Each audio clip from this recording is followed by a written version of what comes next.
Victor Caldwell's men didn't knock. They never knocked. They rode in at first light, 7 of them, moving through the pre-dawn dark like they owned the ground their horses walked on, because in Black Ridge Valley, Victor Caldwell owned most of it. The lead rider pulled up in front of the small house at the edge of the Mercer property and looked down at the woman standing in the doorway like she was something he'd tracked in on his boot. "Caldwell says you've got 30 days, the man said. "After that, we start moving cattle through your north pasture, whether you like it or not. You don't own the water rights. You never did." Clara Whitmore, Clara Mercer now, though half the valley still couldn't bring themselves to say it, stood in that doorway with her hands at her sides and her jaw set hard. She didn't reach for anything. She didn't raise her voice. She looked at that man the way she'd learned to look at people who thought her silence meant she had nothing to say. 30 days, she repeated. "That's what I said." She nodded once, slow, like she was filing the information somewhere useful. Then she stepped back inside and closed the door. If you had told anyone in Black Ridge Valley 3 years ago that this woman, the one they whispered about at the feed store, the one ranchers' wives crossed the street to avoid, would one day be the reason the valley survived its worst winter in 40 years, they would have laughed until their sides ached. They would have said you'd been drinking. But that's the thing about people who've spent their whole lives being underestimated. They tend to know exactly how much they're capable of, even when no one else does. This is the story of Clara Mercer. And before you hear the end of it, you might want to ask yourself what you would have done in her place. Before we go further, if this is your first time here, take a moment and subscribe to the channel. Hit that like button and drop a comment telling us what city or country you're watching from. These stories travel farther than I ever expect, and I want to see just how far this one goes.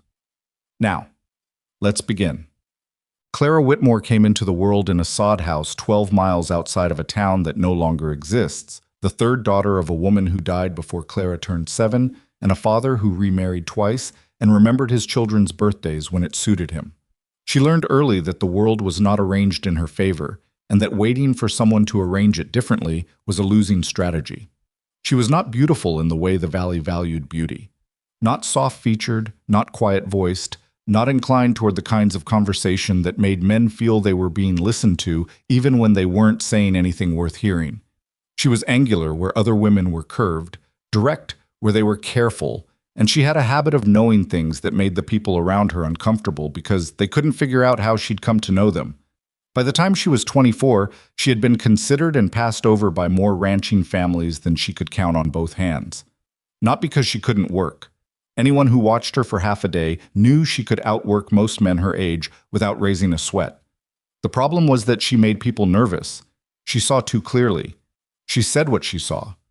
And in a valley where reputation was currency and fitting in was survival, a woman who did neither was a liability nobody wanted to take on. She'd spent 3 years working for a widow named Hester Pringle, who ran a small boarding house at the edge of town. Hester was 71 years old, sharp as new wire, and one of the only people in Black Ridge Valley who treated Clara like a complete human being rather than a problem waiting to happen. Clara cooked, cleaned, kept the accounts, repaired the roof after the spring storm of 1883, tore half of it loose, and in exchange, Hester paid her a fair wage and let her use the corner of the barn to conduct the experiments that nobody in town knew she was running. She'd been studying the land. Not in any formal sense. She'd never had the opportunity for formal education past what a traveling school teacher had managed to squeeze into 6 weeks when Clara was 11. But she observed. She kept notes in a series of worn ledger books she bought secondhand from the mercantile. She tracked which sections of the valley retained moisture longest after rain, which grasses came back hardest after drought, which slopes held snow in ways that fed the creek through summer when everything else dried out.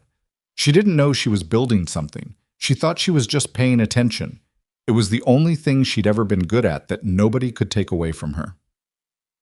Elias Mercer arrived in Black Ridge Valley in the autumn of 1884 with a string of 7 horses, a cattle operation that was hemorrhaging money, and a reputation for stubbornness that preceded him by about a day's ride. He'd inherited 160 acres from an uncle he'd barely known, and the land came with enough existing debt to make 3 sensible men walk away. Elias was not 3 sensible men. He was one stubborn one, which sometimes amounted to the same thing and sometimes didn't. He was 31 years old, raw-boned and weathered past his years, with hands that had been broken and reset twice, and a way of standing still in a room that made you aware of how much space he took up. He wasn't the kind of man who talked to fill silence. He wasn't the kind of man who smiled to make you comfortable. He'd grown up on land that didn't reward sentimentality, and it showed. He heard about Clara Whitmore from Hester Pringle, who was the first person he talked to when he rode into town. Hester had a way of getting to the point. "You're looking for a wife," Hester said. It wasn't a question. She was handing him a plate of something that smelled better than anything he'd eaten in 2 months. "I'm looking for someone who knows cattle," he said, "and land. I've got more problems than I've got hands to fix them." "Same thing," Hester said. "In this valley, for a man alone, it's the same thing." She looked at him for a long moment. "I know someone. She knows cattle, she knows land, she knows more about this valley than anyone who was born to money and never had to study it to survive. People in this town don't like her much." "Why not?" Hester picked up her coffee cup. "Because she's smarter than them and doesn't pretend otherwise." Elias said nothing to that. He ate his food and thought about it. He met Clara 2 days later in the barn behind the boarding house. She was examining the hock of a gray mare that had been favoring her left rear leg, and she didn't look up when he came in. "Hester said you'd come out here," she said. "There's a bucket near the door if you want to sit." He didn't sit. He watched her work. She had the horse's trust in the way that takes years to build, not through force or coaxing, but through a quality of attention that animals recognize and respond to. Her hands were sure. She found what she was looking for, made a sound in the back of her throat that was almost satisfied, and then straightened up and looked at him directly. Most people, when they looked at Elias Mercer for the first time, glanced away within a few seconds. Clara did not. "You've got the Dunmore acreage," she said. "The 160 on the north side of the ridge. That's right. The south-facing slope holds water. The creek that looks dry in August it's underground. About 40 feet down at the lowest elevation, less than that at the bend near the cottonwoods." She said this the way someone recites a fact they've known so long it's become unremarkable. "The pasture your uncle was running cattle on is the wrong pasture. The grass looks better there, but it doesn't hold nutrition past midsummer. The east quarter, the one that looks like hardpan, it comes back." Elias stared at her. "How do you know that?" "I've been watching this valley for 6 years," she said. "Nobody paid me to. I just did it." A pause. "I heard you need someone who knows cattle and land." "I do. I need somewhere that isn't a boarding house." She said it without self-pity, which made it land harder than if she'd had any. "Hester has been more than fair, but she's 71 and the place will go to her son when she's gone, and her son doesn't think much of me." There was a long silence in the barn. The gray mare shifted her weight and exhaled softly. "I'm not offering much," Elias said finally. "I'm not asking for much. The ranch is in trouble, real trouble. I've got creditors asking questions I don't have good answers to." "I know," Clara said. "I've heard. Most of the valley thinks you'll be gone by spring." "What do you think?" She considered him for a moment, not measuring him exactly, but taking stock in the way she took stock of everything. Honestly, without flattery in either direction. "I think you're too stubborn to leave," she said. "Whether that's enough, I don't know." They were married 3 weeks later by the county judge in a ceremony that lasted 11 minutes. Hester Pringle attended. No one else they invited showed up. The ride out to the Mercer Ranch took most of an afternoon. Clara sat on the wagon seat beside Elias with her 2 bags and her ledger books and looked at the land the way she'd always looked at it, like it was telling her something if she listened carefully enough. Elias didn't say much. He wasn't a man who talked easily about things he didn't understand, and the fact that he'd just married a woman the entire town thought was a mistake was something he hadn't fully processed yet. When they came over the last rise and she got her first full view of the property, she was quiet for a long moment. "It's worse than I thought," she said. "Yes," he said. "The north fence is down in at least 4 places. 3 that I know of, maybe 4. The cattle are in the wrong field." "I know. You need to move them before the first freeze or you'll lose 1/3 of them to respiratory illness. That low ground holds cold air. The calves especially won't make it." Elias turned to look at her. "I've been ranching since I was 12. "I know that," she said without any edge to it. "I'm not saying you don't know cattle. I'm saying you don't know this particular piece of ground yet. There's a difference. She paused. Move them to the east pasture. I know it looks wrong. Do it anyway. He moved them to the east pasture. He wasn't sure why he listened, possibly because she said it with the certainty of someone who'd never needed to perform certainty. The first month was the hardest kind of hard. Not dramatic, just relentless. The kind of difficulty that grinds rather than strikes. Clara rose before light and worked until she couldn't see, and what she discovered in those early weeks was that the ranch's problems were worse than even Elias had admitted. The debts were larger. The equipment was in worse repair. 3 of the 7 water troughs had been allowed to rot, and the cattle they held were showing the effects of inconsistent access to water in ways that hadn't yet become critical, but would. She fixed the troughs first. Elias watched her work and said nothing, which she came to understand was his version of approval. The town's opinion of the marriage took about 2 weeks to solidify into something she could feel every time she rode in for supplies. Women she'd known for years looked through her rather than at her. Men who'd nodded to her at Hester's now found reasons to be somewhere else. The message was clear, and it wasn't subtle. They'd expected her to be grateful for any life that took her off their hands, not to arrive at the Mercer Ranch and start changing things. But it was Roy Pittman who said what most of them were thinking, loud enough for her to hear it at the Mercantile on a Tuesday morning in November. Pittman ran 40 head and considered himself the voice of practical ranching wisdom in the valley, which mostly meant he repeated whatever Victor Caldwell said with slightly less polish. Elias Mercer married himself a problem, Pittman said to the 2 men beside him, not lowering his voice. Valley woman nobody else would take. Now she's out there rearranging his operation like she knows something. Give it till spring. He'll be bankrupt and she'll be back at Hester Pringle's, if Hester'll have her. Clara was standing 6 feet away, holding a sack of oats. She set the sack down on the counter with more care than she felt, picked up her change from the clerk, and walked out without responding. She did not let herself run the 7 blocks to where she'd tied her horse.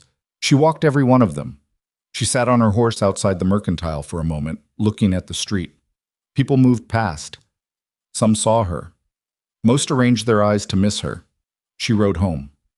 That night, after Elias had gone to sleep, she sat at the kitchen table with her ledger book spread around her and a lamp turned up as high as it would go. She wrote for 2 hours. Not feelings, she wasn't much for recording feelings. Plans. Measurements. The underground water she was now almost certain existed at the 40-foot mark near the cottonwoods. The grasses on the east quarter that she'd been watching all autumn, and that were doing exactly what she'd expected them to do. The cattle in the east pasture that were, even after 4 weeks, visibly healthier than they'd been. She was building something. She still didn't entirely know what, but the shape of it was becoming clearer, the way a distant ridge becomes clearer as you ride toward it, detail by detail, until you can see the exact line where it meets the sky. Outside, the wind picked up. It came off the high country to the north, the kind of wind that carried winter in it like a promise. Clara turned up the lamp another notch and kept writing. Across the valley, in the large timber frame house that sat on the best watered land in the region, Victor Caldwell was having a different kind of evening. He was the kind of man who'd been born into an advantage and had spent 40 years cultivating the belief that the advantage was deserved. He owned 1,200 acres, controlled 2 water sources that 6 other ranches depended on, and had spent the better part of the last decade arranging the valley's economy to pass through him the way water passes through a sluice gate. He'd watched the Mercer situation with the same detached interest a man might give a horse race he hadn't bet on. Elias Mercer was in over his head. That much had been clear from the start. The Dunmore debt alone should have been enough to break him by winter. But Victor had heard something at the feed store that bothered him more than he wanted to admit. One of his hands, Barrow, had ridden past the Mercer East pasture and come back with a report that the cattle were looking better than they had any right to. And the East pasture, that hard, scrubby piece of ground that everyone in the valley had written off, was showing green in November, which didn't make any kind of sense. Victor sat in his chair by the fire and thought about Elias Mercer's new wife. He'd seen her once, briefly, in town. She hadn't looked at him with the deference he was accustomed to. She'd looked at him like she was cataloging something. He didn't know yet what she was building out there, but something in his chest, some old instinct sharpened by years of protecting what was his, told him he needed to find out. He called Barrow in from the hallway. Ride past the Mercer place again tomorrow, he said. Take note of what she's doing. Barrow nodded and left. Victor turned back to his fire. The wind rattled the glass in his windows, and he listened to it for a long time, thinking about what it meant when someone you'd dismissed started doing things you couldn't explain. The cattle moved through the east pasture in the cold November dark, and Clara Whitmore, Clara Mercer, sat at her kitchen table and wrote in her ledger, and the valley slept around both of them, not yet knowing that everything was about to change. Barrow came back the second time with more than Victor had asked for. He'd ridden the long way around, keeping to the ridgeline where a man on horseback could see the Mercer property without being seen himself. And what he'd observed had taken him the better part of the ride home to organize into words that didn't sound like he was making them up. The east pasture wasn't just holding green, it was spreading. Whatever that woman had done to the soil. Barrow couldn't name it, didn't have the vocabulary for it. The grass was pushing up through ground that had looked like packed clay since anyone could remember. The cattle were grazing steady and calm, not the restless, unfocused grazing of animals that weren't finding enough nutrition. These animals were settled. They were eating well. And there was digging near the cottonwoods. What kind of digging? Victor asked. Like they're looking for something underground, Barrow said. Poles in the ground, rope tied off. Looked organized. Not like they were just clearing roots. Victor was quiet for a long time after that. He stood at his window and looked out at his land, the best watered, best positioned land in the valley. And he thought about a woman who'd been sitting in Hester Pringle's boarding house for 3 years, keeping her own counsel, watching and writing things down that nobody knew she was writing. He didn't like what he was feeling. It was too close to something he'd never had much experience with. It wasn't quite fear. It was the thing that comes just before fear, when a man who's accustomed to knowing the shape of his world starts to sense that the shape might be changing. Keep watching, he said. Don't let them see you. Barrow nodded and left, and Victor turned back to his window, and the winter light fell flat and cold across the valley below. Clara found the water on a Thursday in the first week of December. She'd been working the probe for 4 days, a length of iron pipe she'd had Elias help her drive into the ground at intervals along the base of the cottonwood stand, mapping the moisture in the soil by feel and by what came back on the pipe when she pulled it. Elias had helped without asking too many questions, which she appreciated, though she'd caught him watching her with an expression she couldn't quite read. It was somewhere between skepticism and something more careful than that. When the pipe hit the water table at 38 feet, and the mud that came back up on it was dark and rich and smelled like something alive, she sat back on her heels and was quiet for a moment. Just a moment. She'd learned a long time ago not to celebrate before a thing was proven. That's it, she said. Elias was holding the rope. He looked at the mud on the pipe. You're sure? I've been mapping this for 3 years. Yes, I'm sure. She stood up and brushed her knees. We need a hand-dug well here, 40 feet, maybe a little more, stone-lined. If we do it right, it won't run dry the way the creek does. This feeds from snowmelt on the high country. It's slow, and it's deep, and it doesn't evaporate. Elias looked at the pipe in the ground, and then at the cottonwood trees, and then at the landscape that he'd been riding across for 2 months without seeing what she'd apparently been seeing for years. I don't have money to hire well diggers, he said. I know, we'll do it ourselves. Clara, it'll take longer, 6 weeks, maybe 8, but we need this water source independent of the creek. When summer comes dry, and it will, the pattern is every 3 years, and last summer was the second. The creek will drop to nothing. If we don't have this well operational by July, we'll have the same problem every rancher in the valley has in August. She paused. Except we won't, because we'll have planned for it. Elias was quiet. She'd come to understand his silences by now. There were several distinct varieties, and this one was the kind that meant he was adjusting to something, recalculating, fitting a new piece of information into a picture he'd been working with. 6 weeks of digging, he said finally, in the mornings, before the other work. He let out a breath that fogged in the cold air. All right. It was not all right, not exactly.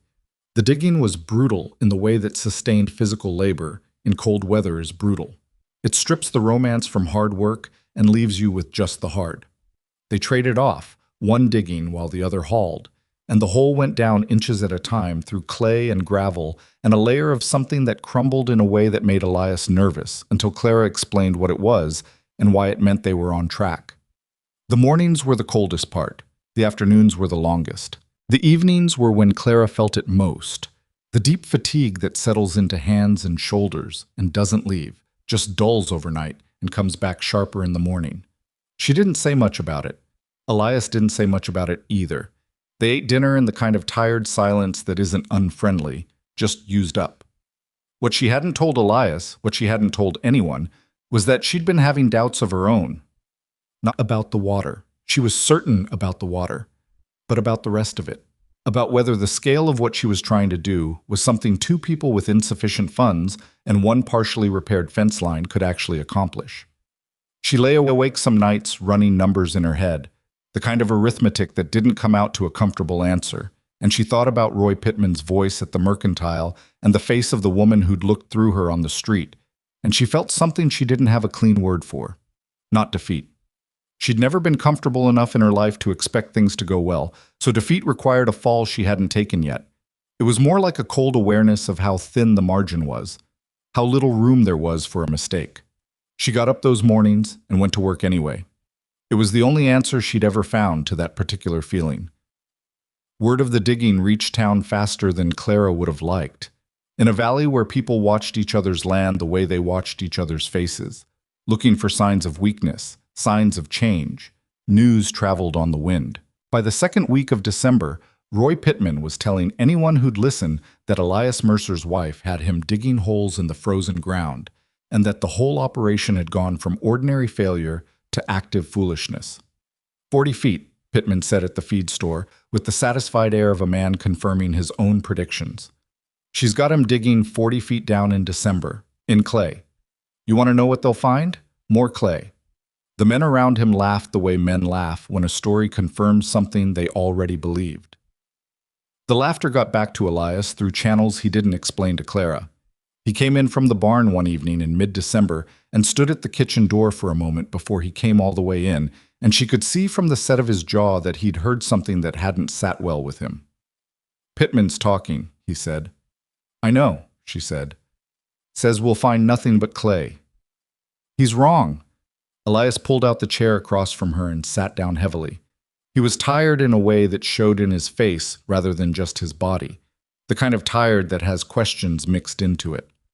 "How certain are you?" he asked. "Not what you've told me, what you actually feel." It was a different question than he'd asked before, and she recognized the difference. He wasn't asking for reassurance. He was asking for the truth. "Very certain about the water," she said. "Less certain about everything else." She set down her pencil. "The well will hit water. I'd stake the ranch on it. The rest, the east pasture, the cattle health, the soil work, those are things I believe in because the evidence points there. But belief and certainty aren't the same thing, and I won't tell you they are." He looked at her for a long moment. Something shifted in his face. Not relief exactly, but a kind of settling, as if her honesty had given him something to stand on that the reassurance wouldn't have. "All right," he said. "We keep digging." They hit water at 39 feet on a Tuesday morning in the third week of January, and it was the most anticlimactic moment of Clara's year. The pipe broke through the water table, and the water didn't surge up the way she'd half imagined it might. It seeped in, slow and dark, filling the bottom of the hole by inches. Elias was down in the hole, and she was at the top hauling rope. And he called up that there was water, and she said how much, and he said enough, and she sat on the frozen ground next to the hole opening and felt nothing in particular for about 30 seconds. Then she felt quite a lot. She didn't cry. She wasn't built for crying in moments like this. Emotion worked differently in her, went sideways instead of straight out. She felt it in her hands, which shook slightly as she started making notes in her ledger. She felt it in the particular quality of the winter light around her, which seemed briefly to be something more than just light. Elias climbed out of the hole, mud to his elbows and his ears, and he stood next to her and looked down at what they'd made. And then he looked at her and she looked at him, and there was a silence between them that was not empty at all. "You knew," he said. "I thought I knew," she said. "There's a difference." He almost smiled. It was the closest thing to it she'd seen from him, and it was enough. The stone lining took 3 more weeks. By mid-February, the well was operational. Clara covered it properly, marked it, and started planning the irrigation channels that would bring the water to the sections of pasture that needed it most in summer. She did this in the evenings, at the kitchen table, with her ledger books and a cup of coffee that was usually cold by the time she remembered to drink it. It was around this time that the first thing went wrong. Elias rode into town for fencing supplies on a Wednesday in late February and came back with the supplies and also with a look on his face that Clara had not seen before. He put the wagon away without speaking and then came into the kitchen and stood there in a way that told her whatever he had to say was something he was having trouble saying. "Caldwell's been talking to people," he said finally. She waited. "He's been telling ranchers that our cattle are sick, that there's something wrong with the east pasture, some kind of blight he says he heard about from a man up north. Says the grass looks green because of it, not in spite of it." Elias's voice was level, but the level was working hard. "He's been saying it at the feed store, at the bank. Rutledge at the bank told me he'd had 2 men come in this week asking questions about our loan, whether we were in default." Clara set down her pencil. "Are we in default?" she said, because that was the practical question. "No, not yet. We're current. But Rutledge said if the questions keep coming—" He stopped. "He said the bank doesn't like uncertainty." She thought about this for a moment. "Caldwell is worried." "Caldwell is—" "He's worried," she said again, more firmly. "If he thought we were going to fail on our own, he'd let us fail. He wouldn't spend political capital on a story that can be disproven by anyone who rides out here and looks at our cattle with their own eyes." She picked up her pencil again. "He's worried because we're not failing." Elias pulled out his chair and sat down. He stared at the table. "That's cold comfort, Clara." "I know, but it tells us something useful." "What does it tell us that helps us right now, today?" She thought for a moment. "That we need witnesses." He looked up. "People who've seen the cattle, seen the pasture, who can't be told a story about blight because they've been here and seen it themselves." She turned the ledger toward him. "There's a woman, Margaret Finch. She runs 30 head on the east side of the valley, and she's been having the same problem with her south pasture that we had with ours.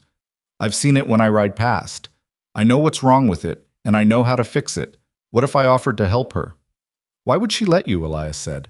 "Her husband's been one of the ones laughing at us." "Her husband," Clara said carefully, "is not the one struggling with the south pasture. She is. I've seen her out there at 6 in the morning trying to figure it out." She paused.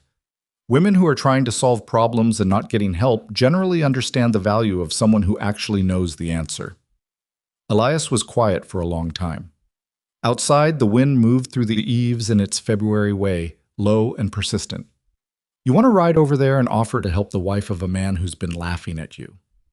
"I want to build a relationship with someone who has reason to trust what she sees with her own eyes," Clara said. "Yes." She rode to the Finch place on a Thursday, alone, which was not the most sensible thing she'd done. Margaret Finch met her at the gate with the particular wariness of a woman who'd been told a version of Clara Mercer that made her uncertain how to behave. She was in her mid-30s, competent-looking, with the efficient movements of someone who had more work than time and had made her peace with that. "I know your husband doesn't think much of us," Clara said, without preamble. "I'm not here about your husband. Your south pasture is losing productivity, and it's going to be worse by summer. I know why, and I know what to do about it. I'm offering to show you, if you want to know." Margaret Finch looked at her for a long moment. "Why?" "Because you've been standing in that field at 6 in the morning trying to work it out, and I've known the answer for about 8 months. Clara paused. "And because I need people in this valley who've seen what we're doing on our land with their own eyes, not through Roy Pittman's mouth."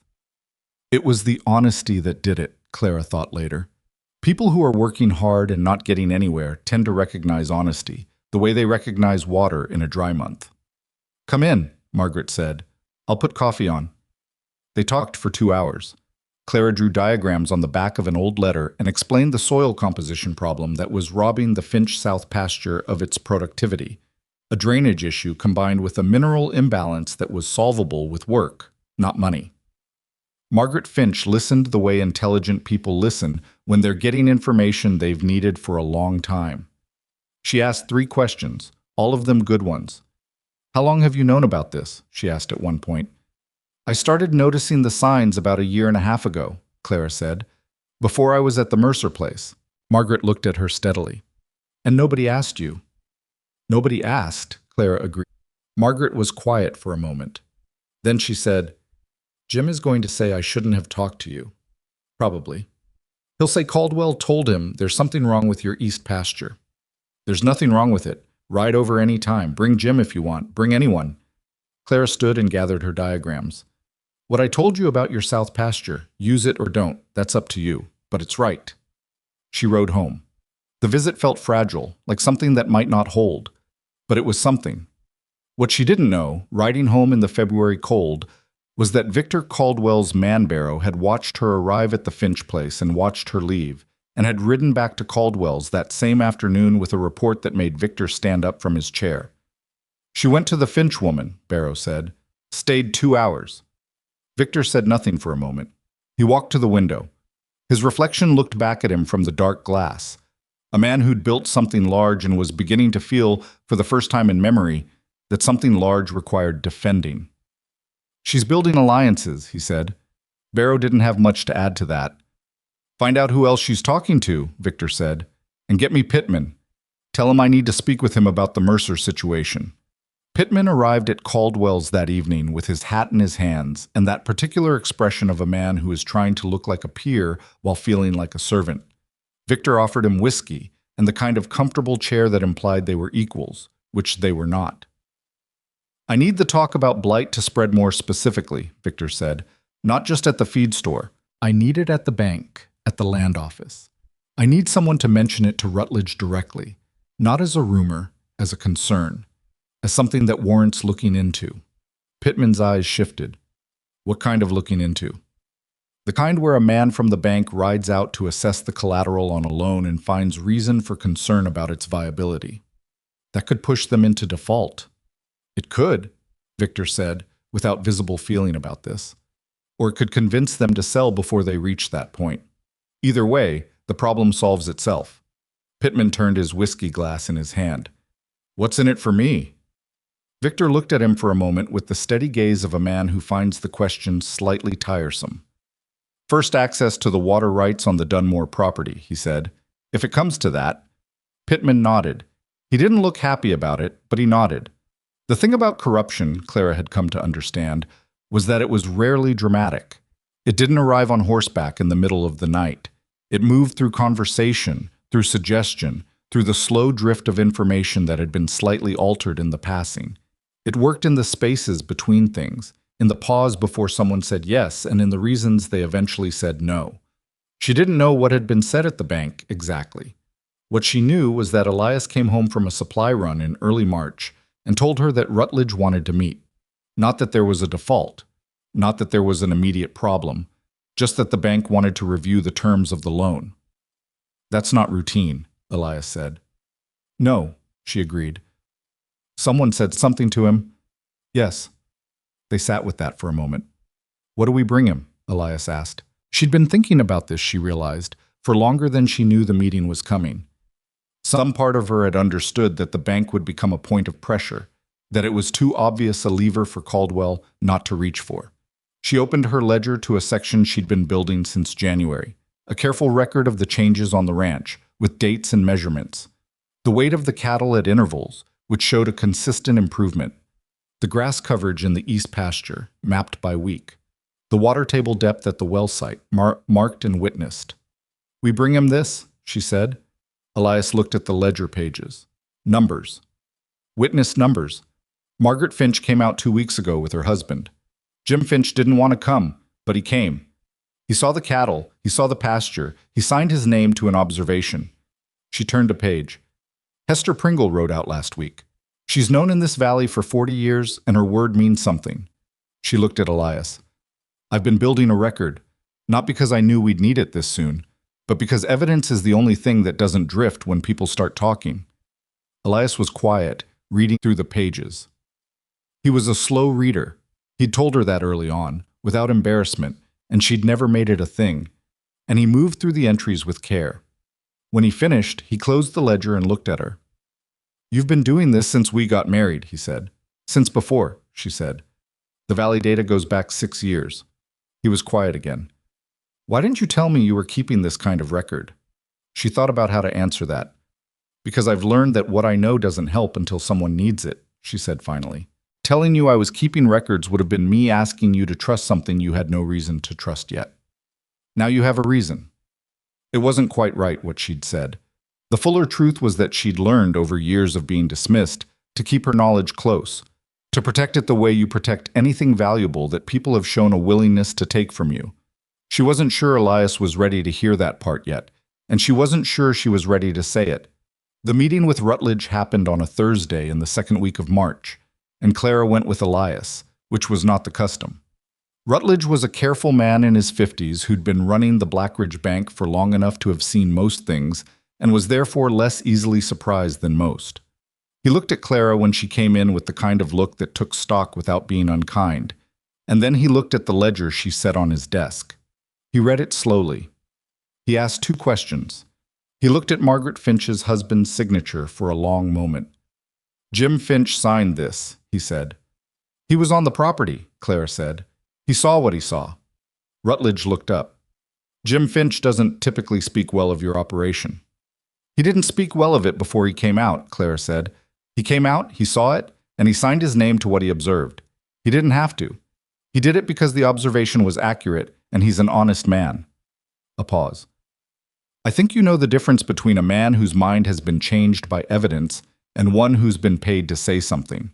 Rutledge held her gaze for a moment. Then he looked at the ledger again. "The loan terms won't be changed," he said finally. "Continue as you are. I'd like an updated report in 60 days. Walking out of the bank, Elias didn't say anything for half a block. Then he said, "How did you know Finch was honest?" "I didn't know," Clara said. "I thought he was. He seemed like a man who was wrong about something rather than dishonest about something. There's a difference. And if you'd been wrong, then we'd be in a worse position than we are now," she said simply. "I wasn't. Spring came in fast and cold and then fast and warm, the way springs do in the high country. Not gradually, but in a series of lurches, like a wheel that's been stuck and then suddenly isn't. The east pasture came into its own in April, the grass dense and nutritious in a way that had Elias stopping and standing in the middle of it one morning with his hands in his pockets, looking at something that a year ago had been considered worthless ground. "You said it would come back," he said. "It came back," she said. "I didn't believe you." "I know," she said. "That's all right." He turned to look at her. The morning light was behind her, and he squinted slightly against it. "It's not all right," he said. "I should have believed you sooner." She considered this. It was the closest thing to an apology he'd offered for the months of skepticism, and she understood what it cost a man like him to say it. "You believed me when it mattered," she said. "That's enough." He turned back to the pasture. A few of the cattle had drifted to the fence line to look at them with the incurious interest of animals that are well fed and therefore have attention to spare. "Caldwell isn't done," Elias said. It wasn't a question. "No," she said. "What do you think he does next?" She'd been thinking about that. She'd been thinking about it since the bank meeting, since the false blight story, since Barrow's silhouette on the ridge that she'd seen twice now and pretended not to notice. She thought about the way Victor Caldwell moved through this valley. Not with force exactly, but with arrangement. He arranged things. He made the channels flow toward himself. He was the kind of man who didn't attack problems directly because he'd found long ago that arranging the landscape was more efficient than fighting. "He'll try to cut us off from something we need," she said. "Not money. He's tried that.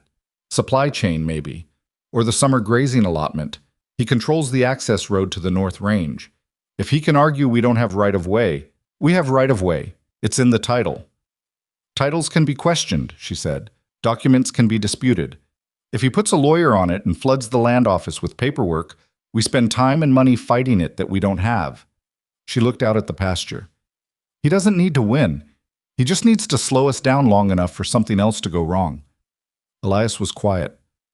"So what do we do?" She picked up a handful of the east pasture grass and looked at it. Dense, deep-rooted, green in a way that still surprised her a little, even now. "We don't slow down," she said. "We don't give him a gap to push into." It was easier to say than to do. The spring work was relentless. The well needed a proper pump housing, the north fence that had been temporarily repaired needed permanent work, the cattle needed sorting, and the east pasture needed its irrigation channels cleared before the summer dryout. Clara worked from before dawn until full dark, and fell into sleep like a stone falling, and woke before the birds and started again. There were days she wasn't sure she could sustain it. Not the physical part. She'd always had the physical for hard work, had been born to it in some way that was more constitution than discipline. It was the sustained alertness that wore at her.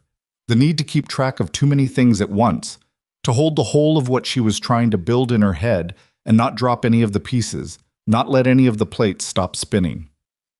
One evening in late April, she sat at the kitchen table and stared at her ledger and could not, for a long moment, make herself pick up her pencil. She just sat there. Elias came in from outside and saw her and didn't say anything immediately. He got 2 cups of coffee and put one in front of her and sat down across from her. "You don't have to do the ledger tonight," he said. It needs doing, not tonight." He looked at her over his cup. "I've been working next to you for 6 months. You don't stop. I mean that as a description, not a compliment." He paused. "You need to stop sometimes." She looked at her hands on the table. They were dry and rough, and there was a burn scar on her left palm from a pot handle in February that had faded to a thin white line. "If I stop, I start thinking about what happens if this doesn't work," she said. "And that's not useful." "Maybe not," he said, "but it's human." She looked up at him. He was watching her with an expression she hadn't seen from him before. Not concern exactly, something steadier and quieter than concern. "I'm not used to someone watching out for me," she said. It came out more plainly than she'd intended. "I know," he said. "You've been doing everything yourself for so long you don't know what to do with it when someone else pays attention." She didn't answer that. She didn't have an answer for it. She picked up her coffee and looked out the window at the darkening sky over the east pasture, and the cattle were shapes in the dusk, solid and calm and grazing the deep-rooted grass that she'd spent 6 years understanding before anyone gave her the chance to use what she knew. "He's going to try something bigger," she said finally. "Caldwell. Whatever he's planning, it'll be bigger than the bank and the talk. He's too used to winning to keep doing things that aren't working." "Let him try," Elias said. It was a simple thing to say, and she knew he meant it simply, but she sat with it for a moment and felt something she hadn't expected, which was that the simplicity of it was steadying. Not because it solved anything, because it was said by someone who planned to be there when it happened. Outside, the wind moved through the new grass of the east pasture, and the cattle settled for the night, and Blackridge Valley lay quiet around the Mercer Ranch in the particular silence of early spring, the silence of things growing in the dark, patient and inexorable, building towards something that the people watching from the ridgeline couldn't yet see clearly enough to stop. Caldwell made his move in June, and he did it the way Clara had predicted. Not directly, not loudly, but through arrangement. The summer grazing allotment for the North Range had been a shared resource in Blackridge Valley for as long as anyone could remember. 6 ranches held access rights through a county agreement that predated most of the current landowners. The Dunmore property, the Mercer Ranch now, was one of those 6. The North Range mattered most in July and August, when the lower pastures dried out, and the high-elevation grass was the difference between cattle that made it through summer and cattle that didn't. Caldwell filed a challenge with the county land office on the 3rd of June, claiming that the Mercer access right had lapsed when the Dunmore estate changed hands. His lawyer was a man named Aldridge from the county seat, smooth, well-dressed, and precise in the way of men who are paid to make wrong things sound reasonable. The challenge cited 3 clauses in the original county agreement that Aldridge argued created a condition of forfeiture upon transfer of title without proper re-registration. Clara read the filing on a Friday afternoon, sitting in the land office while the clerk watched her with the careful attention of a man who wasn't sure which side was going to win and didn't want to be caught favoring the wrong one. She read it twice. Then she set it down on the counter and stood very still for a moment with her hands flat on the wood. "How long do we have to respond?" she asked. 30 days, the clerk said. She picked up the filing and asked if she could purchase a copy. The clerk said yes and charged her 15 cents, and she paid it, and walked out into the June heat with the papers folded under her arm and her mind already working through what she'd read. The argument was not frivolous. That was the thing that made it dangerous. Aldridge had found real language in the original agreement, and while Clara believed was nearly certain that the clauses were being misread, nearly certain and legally defensible were 2 different positions with a significant gap between them. They needed someone who understood land law. They didn't have money for a lawyer. She didn't tell Elias until that evening, not because she was hiding it, but because she needed 2 hours to think before she could talk about it without the thinking leaking into the talking in ways that wouldn't help. When she told him, he read the filing himself, slowly, and when he finished, his jaw was tight in a way she'd learned to associate with anger that he was actively managing. He went to the land office, Elias said. Yes. He's trying to take our summer grazing. Yes. If we lose the North Range access in July and August, the East pasture won't sustain the full herd through a dry summer without the North Range supplement. We'd have to sell animals we're not ready to sell, at a point in the season when prices are worst. She said it plainly because it was plain. It would set us back significantly. Elias set the papers on the table. He put both hands flat on them the way she had at the land office, as if he could hold them down. What do we do? I need to read the original county agreement, she said. Not the section Aldridge cited, the whole thing. The land office should have a copy. She paused. And I need to talk to someone who's been in this valley long enough to know how the agreement was originally drafted. Hester, he said immediately. Hester, she agreed. Hester Pringle received Clara the following morning with coffee and the particular alertness of a woman who has been watching the world for 7 decades and finds it consistently interesting. Clara laid out the situation and the filing on Hester's kitchen table, and Hester put on her reading glasses and read it with the focused attention of someone who had once, 40 years ago, managed the legal paperwork for her own land dispute and had never entirely forgotten what she'd learned. Aldridge, Hester said, tapping the lawyer's name on the paper. He's from the county seat? Yes. Caldwell brought in outside money for this. Hester pulled off her glasses. That means he's serious. He could have done this with a local man if he just wanted to make noise. He spent real money on Aldridge, which means he thinks he can win. She looked at Clara. Can he? The clauses he's citing are real, Clara said.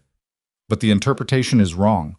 The re-registration requirement applied to transfers through foreclosure or abandonment, not to ordinary sale of title, I think. I need to see the original language. Hester was quiet for a moment. Then she said, I know who drafted it. Clara looked at her. Old Fenwick. Harold Fenwick. He was the county attorney in 1861 when the agreement was drawn up. He's 91 years old and he lives in the town of Carlisle, 2 days' ride east. She paused. He still has his original notes. I know because he told me so 12 years ago when there was a dispute about the Hennessy water rights that eventually got sorted out without going to court. He keeps everything. Clara sat with this information. 2 days' ride east. A 91-year-old man who kept notes from 1861. It was the kind of thread you pull on because it's the only thread available, not because you're sure what it's attached to. Would he talk to me? She asked. He'll talk to anyone who comes to his door and asks a question worth answering, Hester said. That was always his complaint about the law, that not enough people asked the right questions. She gave Clara a measuring look. You'd go alone? I can't take Elias. Someone needs to stay with the cattle. Hester nodded slowly. I'll write you a letter of introduction. He knew my husband. The ride to Carlisle took 2 days and a morning, through country that became gradually less familiar the further east Clara rode. She slept one night at a way station that was mostly a barn with a small room attached, on a cot that had been used by enough travelers that it had stopped being anyone's cot and had become simply a surface. She ate what she'd brought and lay in the dark, and thought about the original county agreement and what Aldridge might have missed in his reading of it, because she was increasingly convinced that he had missed something, and that conviction was either correct or it was the hope of a person in a difficult position, and those two things required careful separation. Harold Fenwick lived in a white frame house on the eastern edge of Carlisle that had settled gently into the ground over the years in the way old houses do, comfortable in its own subsidence. He was a small man, dry as old paper, with eyes that were still sharp behind the wrinkles that had accumulated around them over 9 decades. He read Hester's letter and looked at Clara over the top of it. Mercer Ranch, he said. That's the old Dunmore land. Yes. Sit down. He gestured to a chair and went to a shelf that ran the entire length of one wall, covered in boxes and folders and bound documents in varying states of preservation.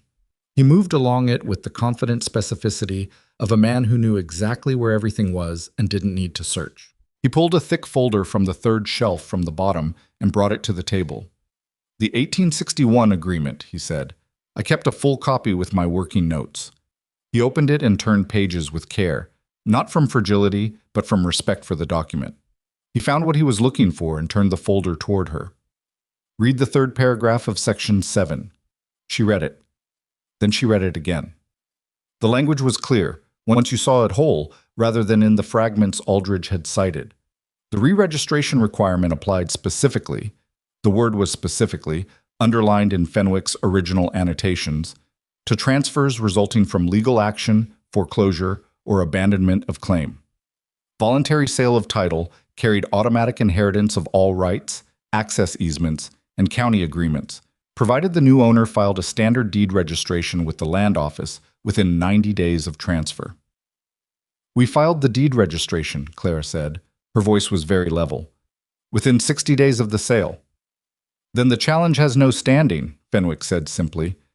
Aldridge either didn't read Section 7 in full, or he read it and chose to omit it. I could tell you which I think is more likely, but it wouldn't be polite. She looked at the old man across the table. Would you be willing to put that in writing? A letter explaining the original intent of the clause, with reference to the annotations? He looked at her steadily. Who are you, Mrs. Mercer? Tell me about yourself. It was an unexpected question, and she answered it honestly, more honestly than she was accustomed to answering questions about herself. She told him about the ledger books and the 6 years of valley observation, and the water she'd found and the pasture she'd brought back, and the woman at the mercantile who'd looked through her in the bank meeting, and Margaret Finch's husband signing his name to what he'd seen. She told it plainly, without requesting sympathy, and without softening the parts that were hard. Fenwick listened without interrupting. When she finished, he said, Caldwell's been running that valley for too long. Yes, she said. Arrogance, he said, is a land management problem as much as it is a human one. It makes you stop reading the documents carefully. He pulled the folder toward himself and drew a sheet of paper from a drawer. I'll write the letter. She rode back with the letter in her saddlebag and a copy of the relevant section of the original agreement. Fenwick had permitted her to copy it by hand in his parlor over 2 hours with a cup of tea going cold beside her. And she felt, on the long ride home through the summer heat, a particular kind of steadiness that wasn't quite confidence and wasn't quite relief. It was the feeling of having found solid ground after a long time walking on uncertain footing. She filed the response with the county land office on day 27 of the 30-day window. The clerk read it. Then he read it again. Then he looked up at her with an expression she couldn't interpret. Fenwick wrote this? He said. He did. Harold Fenwick, who drafted the original agreement. Yes. The clerk put the papers down and looked at the wall for a moment. Aldridge is going to have a difficult time arguing with the man who wrote the clause, he said, apparently to no one in particular. That was my assessment as well, Clara said. The challenge was withdrawn 11 days later. Aldridge sent a letter to the land office that managed to convey retreat while using language that technically characterized it as a voluntary withdrawal pending further review. Nobody was fooled, but nobody said so publicly, which was the Valley's way. Elias heard about the withdrawal from the clerk, who told him when he came in for an unrelated matter. And he came home and told Clara, and she said she'd heard. And they ate dinner without discussing it further because there wasn't much to say that the withdrawal didn't already say. It was a moment of genuine forward momentum, which in her experience was best absorbed quietly rather than celebrated loudly, because the thing about forward momentum was that it attracted the attention of people who wanted to stop it. Victor Caldwell said nothing publicly. He never said anything publicly when something went wrong for him. He absorbed it the way a large body absorbs a stone thrown at it, a ripple, a brief disturbance, and then the surface smoothed again, and you couldn't tell from looking where the stone had gone. But he sent Barrow to the North Range access road in mid-July, with instructions to document the condition of the road and report on how heavily the Mercer cattle were using it. Clara knew because she saw Barrow there on a Tuesday afternoon when she was moving the herd through. She rode past him without stopping and without acknowledging that she'd noticed him, and she felt his eyes on her back for the quarter mile until she came around the bend and was out of his sight line. She told Elias that evening. He's watching the access road, Elias said.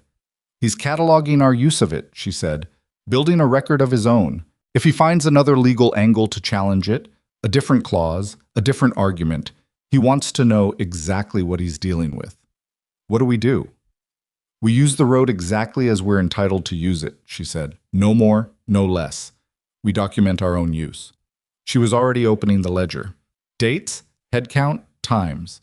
He wants a record, we'll have one too. The summer ran hot and dry, exactly as the pattern she'd tracked for 6 years had predicted it would. The creek dropped in July and was down to a thin trickle by August. The lower pastures of every ranch in the valley went yellow and crackling, the grass losing its nutrition as it dried. The well at the cottonwoods held steady. The deep feed from the high country snowmelt that she'd counted on performed exactly as she'd expected, and the irrigation channels she'd spent evenings in April planning and weekends in May and June digging kept the critical sections of the east pasture alive, while the surrounding land went to drought color. Ranchers who rode past the Mercer fence line stopped more than once to look. She noticed, though she didn't acknowledge that she noticed. Men who'd had their own creek-dependent operations watching their pastures dry out would pull up on the road and look at the green in the east quarter over the fence line, and she could see the arithmetic happening in their eyes. The arithmetic of a man who's losing and watching someone who isn't. Jim Finch came to the door in early August. He came alone. He took off his hat when Clara answered and held it with both hands in the manner of a man who knows he owes something and is uncertain how to begin paying it. "The south pasture," he said.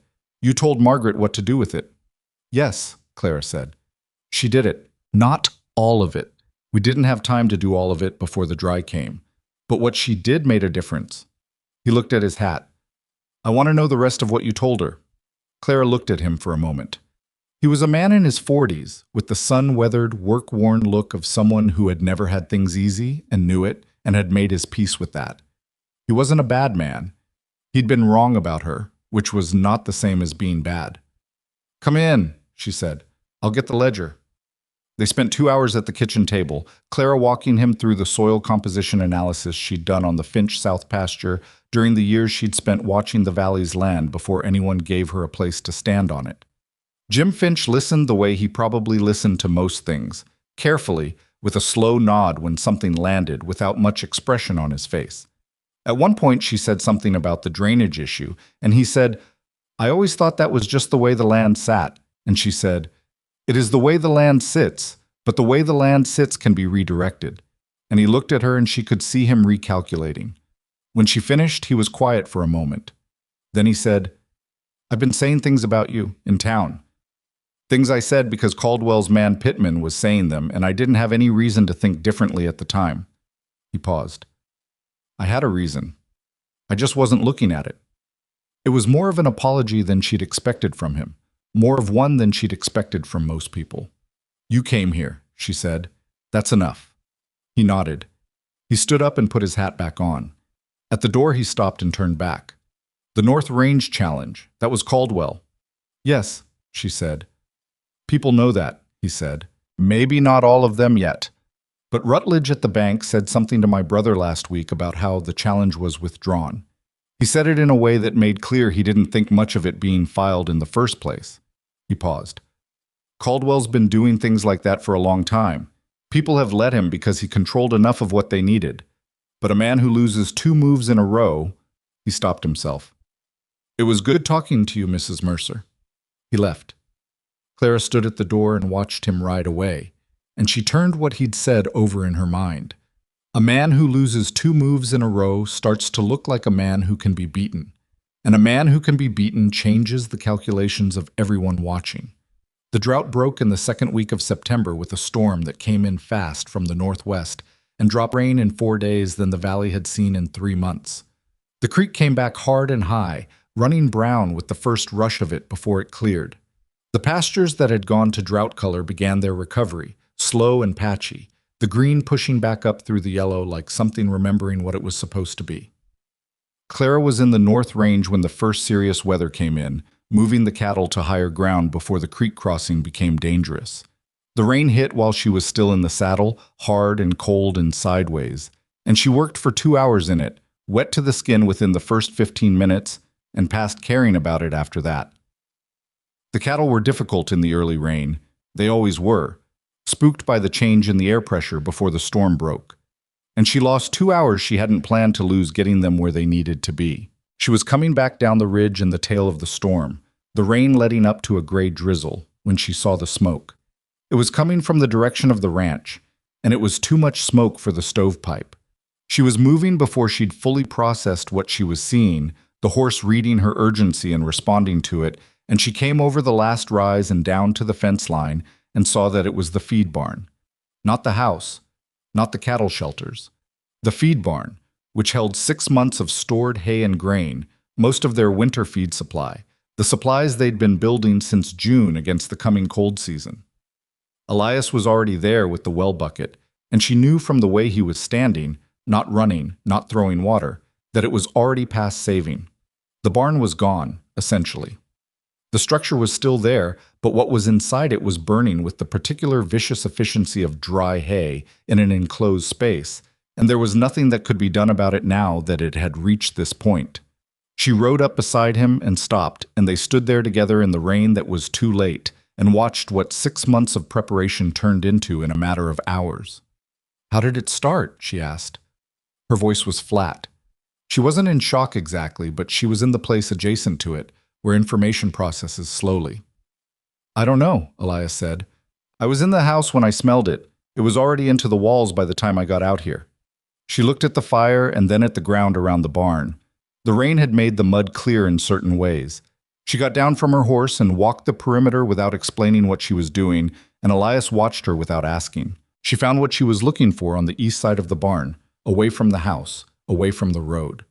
The mud held impressions well after rain, better than dry ground, and what she found was the impression of boots, at least 2 pairs, maybe 3, that had no business being on the east side of the feed barn at any point in the previous week. She crouched down and looked at them for a long time. She stood up.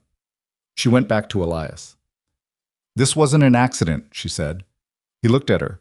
East side of the barn, boot prints in the mud, fresh enough that the rain hadn't filled them completely. Someone was there before the storm hit. She looked at the burning barn.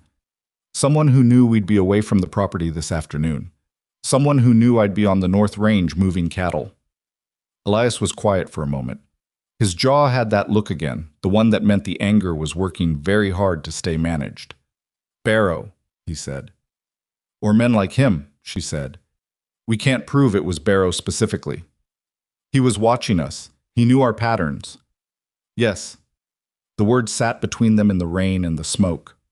"We've lost the winter feed," Elias said finally. Not as a question. As a man taking stock of a situation he needs to understand before he can respond to it. "The stored hay and grain, yes. We have what's still in the field, which isn't enough to carry us through February." She was already doing the numbers. "We'll need to buy feed, which means spending money we were going to use for the spring equipment. Or sell cattle." "Or sell cattle," she agreed. "At autumn prices when every other rancher in the valley is selling off their drought-thin animals, and the buyers know it." They stood for a moment in the drizzle and the smoke. "What do we do?" Elias said. It was the same question he'd asked her a dozen times in the year and a half since they'd been together, and she'd noticed that he asked it with less of the reluctance he'd started with. He was a man who'd been self-sufficient his whole life, and asking the question still cost him something, but the cost was different now. It was the cost of partnership rather than the cost of defeat. "We make a list of what we have and what we need," she said, "and then we figure out what we can do that we haven't done yet." She didn't sleep that night, not because she was too distressed to sleep, distress she could manage. She didn't sleep because she had thinking to do, and the kitchen table and the lamp were the right tools for it. She opened the ledger to a fresh page and began with the inventory of what remained, moving from there to what they needed, and from there to the gap between those two numbers that was the problem she needed to solve. The winter feed shortfall was real, and it was large. She wrote it down without softening it. Elias could buy on credit at the feed store, but the credit had limits, and the limits were lower than what they'd need. Selling cattle was the other option, and she calculated what that would cost them in terms of the herd's recovery and growth that she'd been building toward for 18 months. Neither answer was good. She kept working. At some point past midnight, she put down her pencil and sat back and stared at the ceiling and let herself feel the full weight of it for a few minutes, without thinking, without solving. The feed barn was gone. 6 months of work and planning turned to ash in a couple of hours by men who knew exactly what it would cost. Caldwell had found the pressure point she hadn't sufficiently protected, and he'd applied pressure to it at the moment she was least able to respond. She let herself feel that, completely and without managing it. It was the only way she knew to get through a thing. Not around it, not over it, but through it.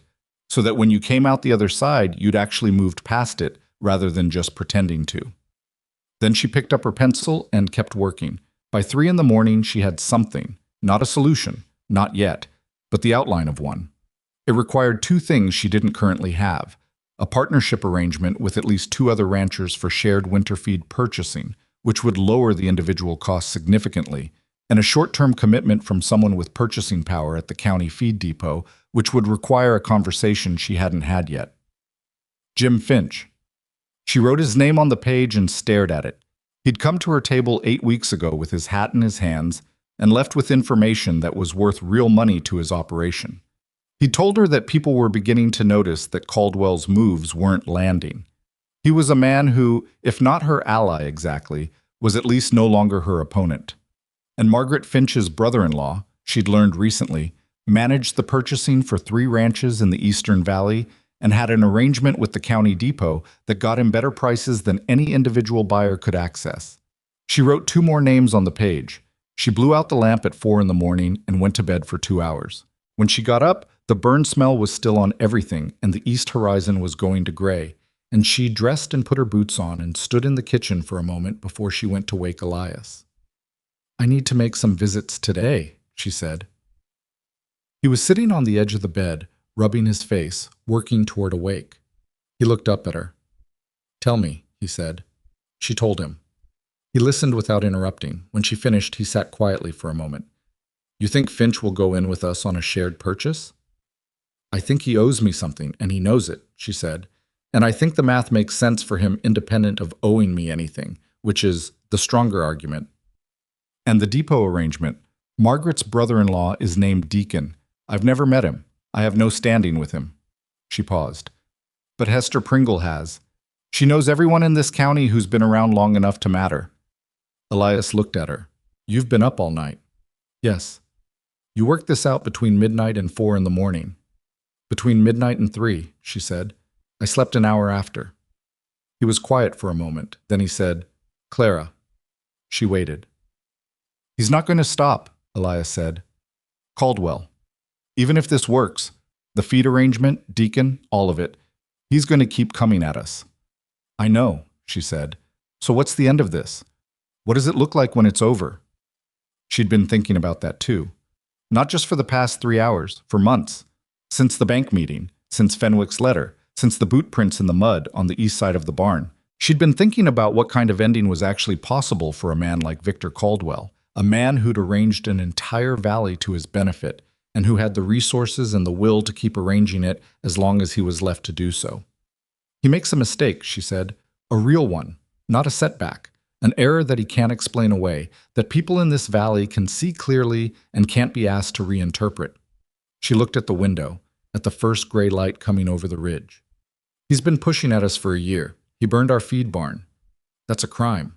We can't prove it yet, but it happened, and crimes leave marks if you know where to look." "You think there's evidence?" "I think Barrow knows things that Caldwell wouldn't want known," she said. "And I think a man who knows things that his employer wouldn't want known is the kind of man who, if the wind changes and it starts to look like Caldwell is losing ground, might decide that knowing those things is a liability rather than an asset." She paused. "We need Caldwell to lose enough ground that the calculation changes for the people around him." Elias absorbed this. Outside, the first birds had started in the cottonwoods, the early ones that came back while the sky was still more gray than blue. "That's a long game," he said. "Yes," she said. "We've been playing it since November." He nodded slowly.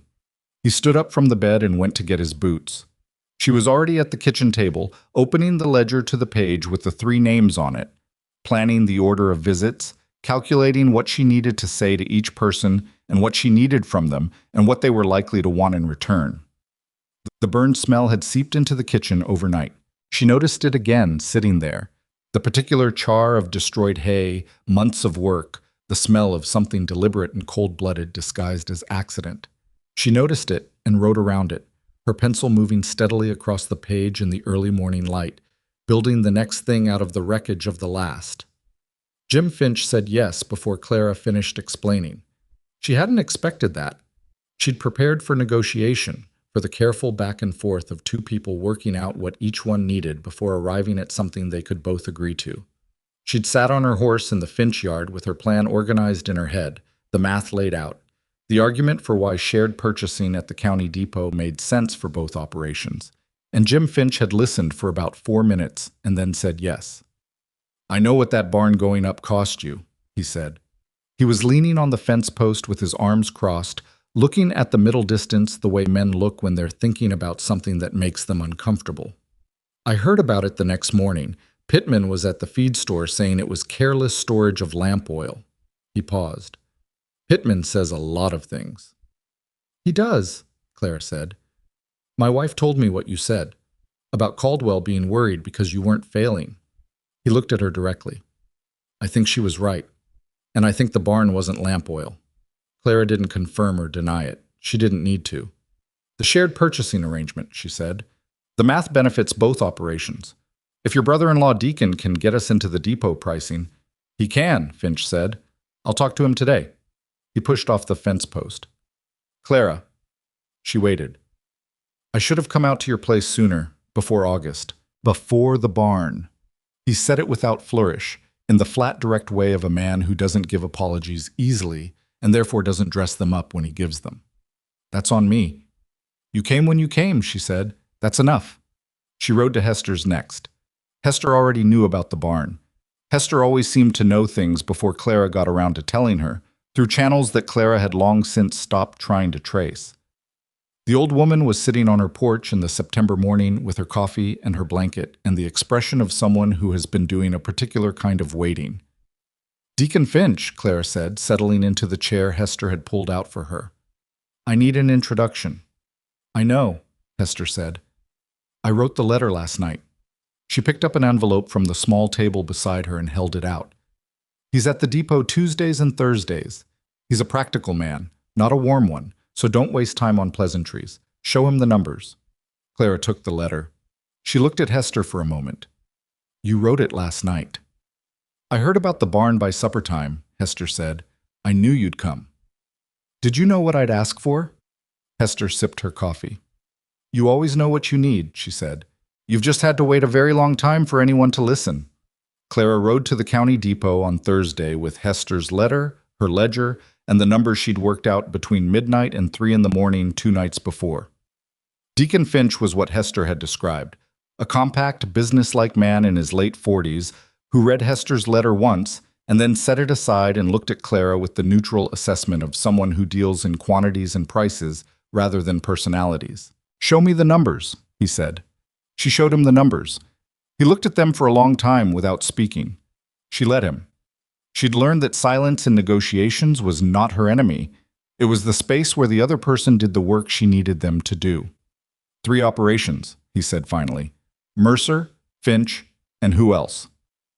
"Margaret Finch has a cousin who runs 40 head in the West Valley," Clara said. "His name is Aldous Crane. He's been buying his winter feed at spot prices because he's never had access to depot pricing. His volume plus hours and Finch's gets us over the threshold for the bulk rate." Deacon looked at the numbers again. "The bulk rate saves each operation roughly 18 to 22% depending on the final quantities," Clara said. "Over a full winter supply, that's significant for all 3. You've done this math carefully." "I had a long night," she said. He almost smiled, not quite. "I can arrange the depot pricing for a 3-operation cooperative purchase," he said. "Terms are net 30 days from delivery. If one operation defaults, none of us will default," she said. "But if you want a written agreement between the 3, we can do that." "I'll want that," he said. "Come back Tuesday with Finch and the other man and we'll draw it up." She rode home through the afternoon light of a September that was doing its best to compensate for the brutality of the summer, the air going golden and cool the way only early autumn in the high country can manage. She was tired in her bones, the accumulated tired of too many early mornings and late nights and hard physical days. But underneath it something was moving steadily forward, and she could feel that too. Elias was at the fence line when she got back, working on a post that had been leaning since June. He looked up when she came through the gate and read her face with the accuracy he'd developed over 18 months of paying close attention. Deacon said yes, he said. Tuesday, she said. We signed the agreement Tuesday. He drove the post 2 more times with the mallet before he set it down. And Finch? Jim Finch said yes before I finished asking. Elias picked up the mallet again and then set it down again, which was his version of needing a moment. All right, he said. All right. That's something. It keeps us through winter without selling animals we're not ready to sell. She got down from her horse and tied her to the fence. It doesn't solve everything. We still have to rebuild the feed barn, and we're thin on cash for spring equipment, but it means the herd stays intact, and the herd is what the spring depends on. And Caldwell, Elias said. It wasn't a question so much as a door he was opening. Caldwell, she agreed. She hadn't told him yet about what she was thinking regarding Barrow. She'd been holding that thought carefully, examining it from different angles before she spoke it out loud, because speaking a plan out loud had a way of committing you to it before you'd fully thought it through. But she'd been thinking about it since the morning after the fire, and the thinking had become specific enough that it was ready to be said. Barrow knows what happened to the barn, she said. He may not have been there himself, but he knows. Elias was still. Barrow has been Caldwell's instrument for everything that's happened to us, she continued. The watching, the reporting. He rode past our operation a dozen times. I was at the North Range access road. He was the one who told Caldwell about the digging near the cottonwoods. She paused. A man who does those things for a man like Caldwell is useful as long as Caldwell is winning. If Caldwell starts losing, if it starts to look like the wind is shifting, Barrow's calculation changes. You want to talk to Barrow, Elias said. Not yet, she said. I want to wait until his position feels less secure, until Caldwell's position feels less secure. She looked at the fence post, the new one Elias had just set. We've won 2 moves, the land office filing and the feed arrangement. Those are both visible. People in the valley know the challenge was withdrawn. They know we're still standing after the fire. She paused. Caldwell has been setting the terms of this situation since before we got married. I want to change the terms. Elias picked up the mallet. What do you need? Time, she said, and the winter to go the way I think it's going to go. The cooperative agreement was signed on Tuesday in Deacon Finch's office at the depot, with Jim Finch across the table and Aldous Crane, a quiet man with a handshake like a fence plank, signing third. The winter feed order was placed that same afternoon to be delivered in 2 installments before the first hard freeze. Clara shook hands with each man and rode home with the signed copy in her saddlebag and the particular tight satisfaction of something done correctly. October came and the valley moved into the preparation rhythms of autumn. Livestock sorted and moved, equipment winterized, wood cut and stacked, the whole annual inventory of getting ready for cold. The Mercer Ranch moved through it with the efficiency that 18 months of deliberate work had built into its routines. Clara rebuilt the feed barn herself, with Elias and 2 days of Jim Finch's help, using materials she'd priced carefully against what they could spend. It wasn't the barn they'd had. It was smaller, plainer, but it was tight and dry, and when the first delivery of winter feed arrived, it went in with room to spare. She watched Victor Caldwell from a careful distance during October. Not literally. She didn't ride past his property or seek information through channels he could trace back to her. But a valley is a small world, and news travels through it the way water travels through cracked ground, finding the low points and filling them. She heard things from Margaret Finch, from Hester, once from the clerk at the land office, who seemed to have developed a quiet sympathy for the Mercer situation since the Fenwick letter had crossed his desk. What she heard was that Caldwell was not having a good autumn. The summer drought had been hard on his operation too, harder than he'd expected, possibly because he'd spent so much of his attention on the Mercer situation that his own land had received less management than it needed. 2 of his water-dependent pastures had gone to severe drought damage that wouldn't recover before spring. His foreman had quit in August, taking 2 experienced hands with him, and the men he'd replaced them with were capable but didn't know the land. There was a debt with a supplier in the county seat that had apparently become complicated. Clara heard this third hand and didn't put too much weight on it, but she heard it from 2 separate sources within a week, which made it more probable. And Barrow, she learned, had been seen twice in October at the Granger's Rest Tavern at the edge of town, drinking more heavily than his salary should have supported, with the tight-faced expression of a man who is carrying something he'd rather not be carrying. She filed this information in the ledger of things she knew but couldn't yet use, and she kept working. November arrived, and with it the first real cold, the kind that comes down from the high country with decision. Not the tentative cold of October, but the real thing. The Mercer cattle were in the sheltered east quarter. The winter feed was in the barn. The well at the cottonwoods was properly covered and operational, and the irrigation channels had been cleared and prepared for spring. Clara stood at the fence on the first genuinely cold morning and looked at what they had, and she did not let herself feel satisfied. Satisfaction made you stop looking, but she felt something in the right direction of it. She was at the fence when she heard a horse on the road and looked up to see a man she recognized as one of the hands from the Caldwell operation, a young man named Tate who'd been hired in August to replace one of the men who'd left with the foreman. He pulled up and looked at her with the carefully neutral expression of someone delivering a message he didn't draft. "Mr. Caldwell asks if Mrs. Mercer would be available to meet with him this week," Tate said, "at a time of her choosing." Clara looked at him for a long moment. "What does he want to discuss?" she said. "He didn't say." A pause.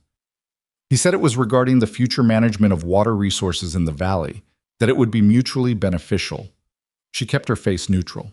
Inside, something clicked into place the way a well-made lock clicks when the key turns correctly. Caldwell wanted to meet.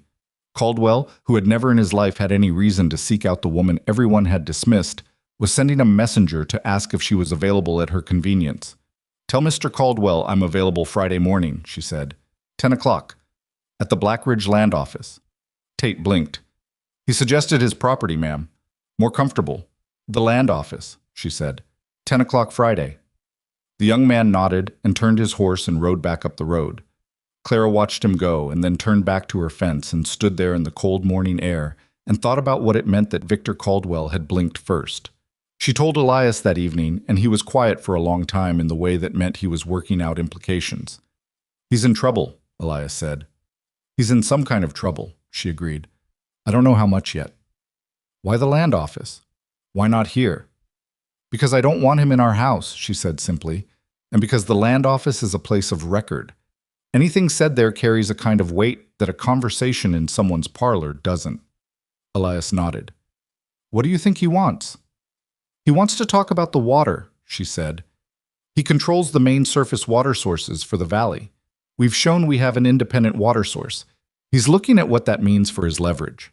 She paused. "He's going to offer something. He wants us to agree to some arrangement that makes us dependent on him in a different way than before, because the ways he's tried haven't worked." "And what do you say?" "I don't know yet," she said. "I need to hear what he actually offers before I know what he's really afraid of." She didn't sleep well the night before the meeting. This was not unusual. She rarely slept well before something important. She lay in the dark and ran through variations on what Caldwell might say and what she would say in response, the way you work out the moves on a board before the game starts. By 3 in the morning, she'd been through enough variations that she stopped running them and just lay there instead, listening to the wind in the cottonwoods, which had become over the past year a sound she associated with the deep water below, the steady, cold supply that didn't depend on what anyone above ground chose to do.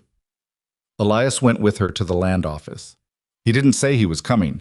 He simply rose when she rose and dressed and had the horses ready when she came out, and she didn't argue with it.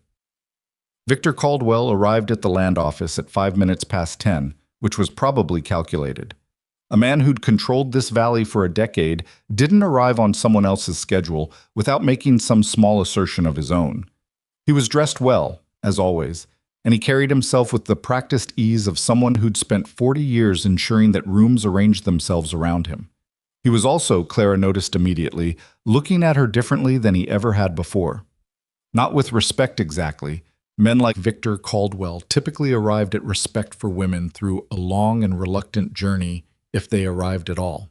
But with a quality of attention that had not been there in November of last year, when his man had come to her door and told her she had 30 days. He looked at her like she was worth calculating. The clerk excused himself to a back room.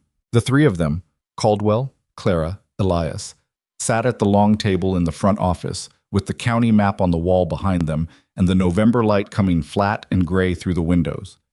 "Mrs. Mercer," Caldwell said. Not just Mercer. He used the Mr. Caldwell, she said.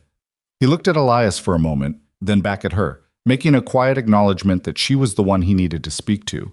It cost him something, that acknowledgement. She could see it cost him. "The valley has had a difficult year," he said. "Parts of it," she agreed.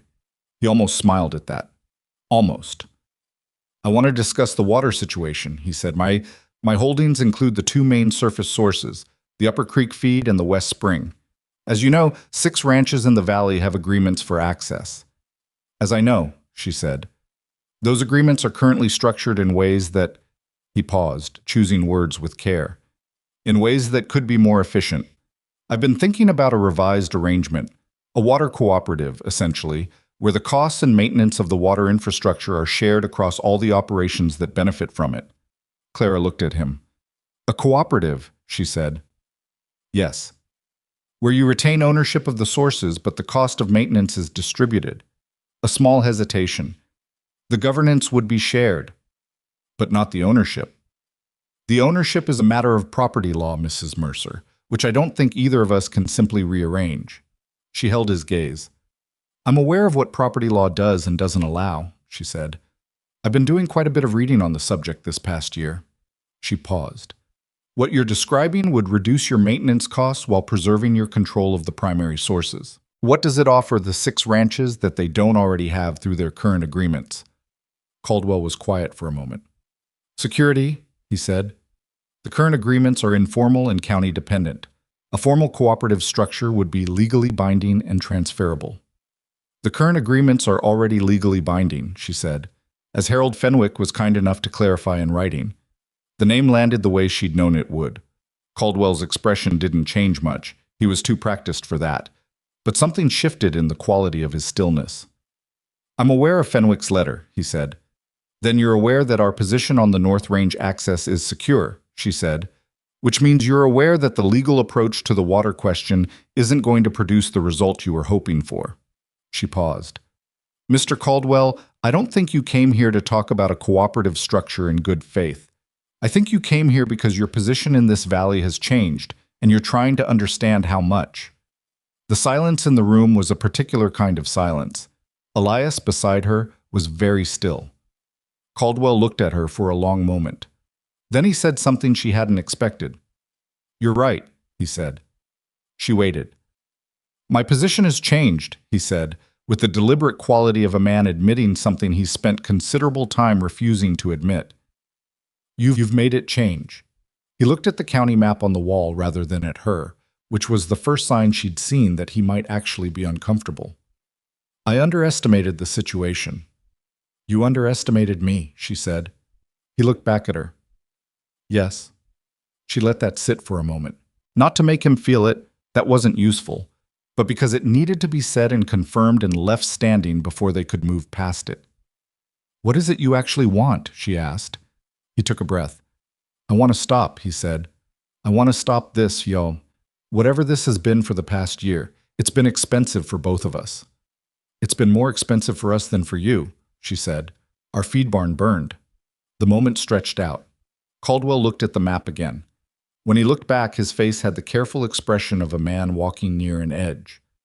"I can't speak to that," he said. "You can't or you won't."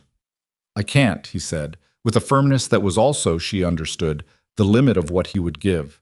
She thought about Barrow drinking at the Granger's Rest with the tight face of a man carrying something. She thought about the boot prints in the mud on the east side of the feed barn, preserved for maybe 2 more days before the rain filled them. She thought about what she knew and what she could prove and the distance between those two things. "All right," she said, "then here's what I want." Caldwell looked at her. "Written right-of-way confirmation on the North Range access road," she said. "Filed with the land office, irrevocable, not subject to challenge. A formal document, not a letter." Caldwell nodded slowly. "That can be arranged." The water agreements for all 6 ranches, rewritten in formal legal language. Not a cooperative, just a clear binding restatement of existing rights that can't be renegotiated or challenged without cause. Aldridge doesn't draft them. A neutral attorney from outside the county does. Another slow nod. Also arrangeable. And Pittman stops talking, she said. Whatever he's been saying at the feed store and the bank, it stops. I don't know exactly how you arrange that, and I don't need to know, but it stops. Caldwell was quiet for a long moment. That's a reasonable list, he said, with the careful flatness of a man who'd expected worse. There's one more thing, she said. He waited. I want Barrow gone, she said. Not transferred to another part of your operation. Gone. Out of the valley. The silence after that was different from the previous silences. Caldwell looked at her with an expression she couldn't entirely read. There was something in it that was not quite relief and not quite anger, but which contained elements of both. On what basis? He said. On the basis that I know what I know, she said. And I'm choosing not to take it further, in exchange for the things I've listed and for Barrow leaving the valley before the end of November. She held his gaze. That's the arrangement. Caldwell sat very still. Then he said, You know that what you're doing right now has no legal standing. I know, she said. I'm not asking for legal standing. I'm asking for an arrangement between people who understand each other's positions. She paused. I believe that's how most things actually get resolved. He looked at her for a long moment. She had the sense of something very large and slow changing direction, the way a heavy wagon changes direction, not quickly, but with inevitability once the process begins. All right, he said. He left the land office at 11:20. The clerk came back from the rear room with the careful expression of a man who had been present for something significant and was uncertain how to behave. Clara gathered her ledger and her coat and stood, and Elias stood with her. Outside, they stood on the step for a moment. The November cold was direct and unhurried. Barrow will be gone, Elias said. It wasn't a question. He'll be gone, she said. Caldwell will honor it, not because he's a good man, but because the cost of not honoring it is higher than the cost of doing it. Elias looked down the street toward the feed store where Roy Pittman was, at this hour on a Friday, likely holding court. Pittman stops talking. Pittman stops talking. The right-of-way, the water agreements. All of it, she said, filed and legal. He was quiet for a moment. The cold moved through the street and the bare-limbed trees at the end of the block moved with it. You walked in there with nothing he was afraid of, he said, nothing he didn't already know, and you came out with everything. She looked at the street. I walked in with exactly what he was afraid of, she said. I walked in with the fact that his position had changed, and he knew it had changed, and he didn't fully understand how far it had changed. That's what I used. She paused. Fear of the unknown is a more powerful thing than the known threat, because a man can calculate a known threat. He can decide it's manageable. He can't calculate what he doesn't know the full extent of. Elias was quiet for a long time. Then he said, You've been thinking like this the whole time. Since before we were married, she said. They walked to their horses. The street was quiet, a November Friday, and the people who noticed them didn't do so with the avoiding eyes of last year. There was a woman at the dry goods who raised a hand in acknowledgement, a small gesture that Clara received and filed in the same place she filed all the changes, carefully, without making too much of them, because the changes that lasted were the ones that accumulated quietly rather than the ones you announced. Barrow left the valley on the 28th of November. Clara heard about it from the land office clerk, who had apparently been paying more attention to the movements of people in the valley than his position required. The clerk said Barrow had loaded a wagon and headed east toward the county seat, and had not indicated that he planned to return. The right-of-way document was filed on the 5th of December, drafted by an attorney from 2 counties over whose name Clara didn't recognize, but whose work, when she read it, was clean and precise and left nothing open to interpretation. She read it 3 times and then signed it, and had Elias sign it and filed her copy in the back of the ledger that was now full enough that she'd had to buy a second. The water agreement rewrites took until February. They came back formal and binding and complete, and when Clara read through all 6 of them and compared them against the informal county agreements they replaced, she found 2 places where the language was actually stronger than she'd asked for. The neutral attorney had apparently taken the job seriously. The winter settled over the valley with the particular authority of a high country winter that has no interest in being managed, and the Mercer Ranch went through it the way Clara had planned, the herd intact and fed, the well operational, the east pasture resting under the snow, in the way that land rests when it's been understood and managed well, building itself for what came next. She had more time in the evenings than she'd had since the first month. Not a lot of time. A ranch in winter is not an idle place, but enough that she started a third ledger, this one not for the current operation, but for the land itself. What she knew about this valley's soil composition, water table, seasonal patterns, grass varieties, and their nutritional content by season. Information that had no immediate monetary value, that she'd gathered over 6 years of watching before anyone gave her land to stand on. One evening in January, Elias came in from outside and looked at what she was writing and said, "What's that one?" "What I know about the valley," she said. "Before I forget it." He sat down across from her. "You won't forget it." "I might," she said, "but people do. Things they thought they'd always know. They wake up one day and the details are gone." She kept writing. "And this isn't just for me." He looked at the ledger. "Who else would use it?" She thought about Margaret Finch at 6 in the morning in her south pasture, standing in the field that was losing productivity, trying to work it out without the information she needed. She thought about Aldous Crane, who'd been paying spot prices for winter feed because he'd never had access to what should have been available to him. She thought about the 6 ranches in the valley that had been, for a decade, arranged to flow through Victor Caldwell because no one had offered them an alternative arrangement. "People who need it," she said. "Eventually." Elias looked at her. In the lamplight, his face had the particular quality she'd come to know best about him. Not warm exactly, because he wasn't a warm man in the easy way, but present. Fully present. In the way of someone who has decided that being somewhere means actually being there. "The valley's changing," he said. "Yes," she said, "because of you." She didn't answer that directly. She thought about Roy Pittman, who had in fact stopped talking, or at least stopped saying her name at the feed store, which was the version of stopping that mattered. She thought about the land office clerk who called her Mrs. Mercer now, with a different inflection than he'd used in the early days. She thought about Jim Finch's hat in his hands at her gate in August, and the woman who'd looked through her at the dry goods store and now acknowledged her on the street.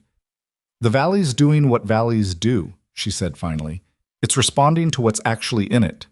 She turned a page and kept writing, and the winter wind moved through the cottonwoods above the well that she'd found and dug and stone-lined herself, and the deep water held steady below the frozen ground, patient and cold and inexhaustible, feeding forward into a spring that was still months away but already, in the mathematics of underground things, becoming itself.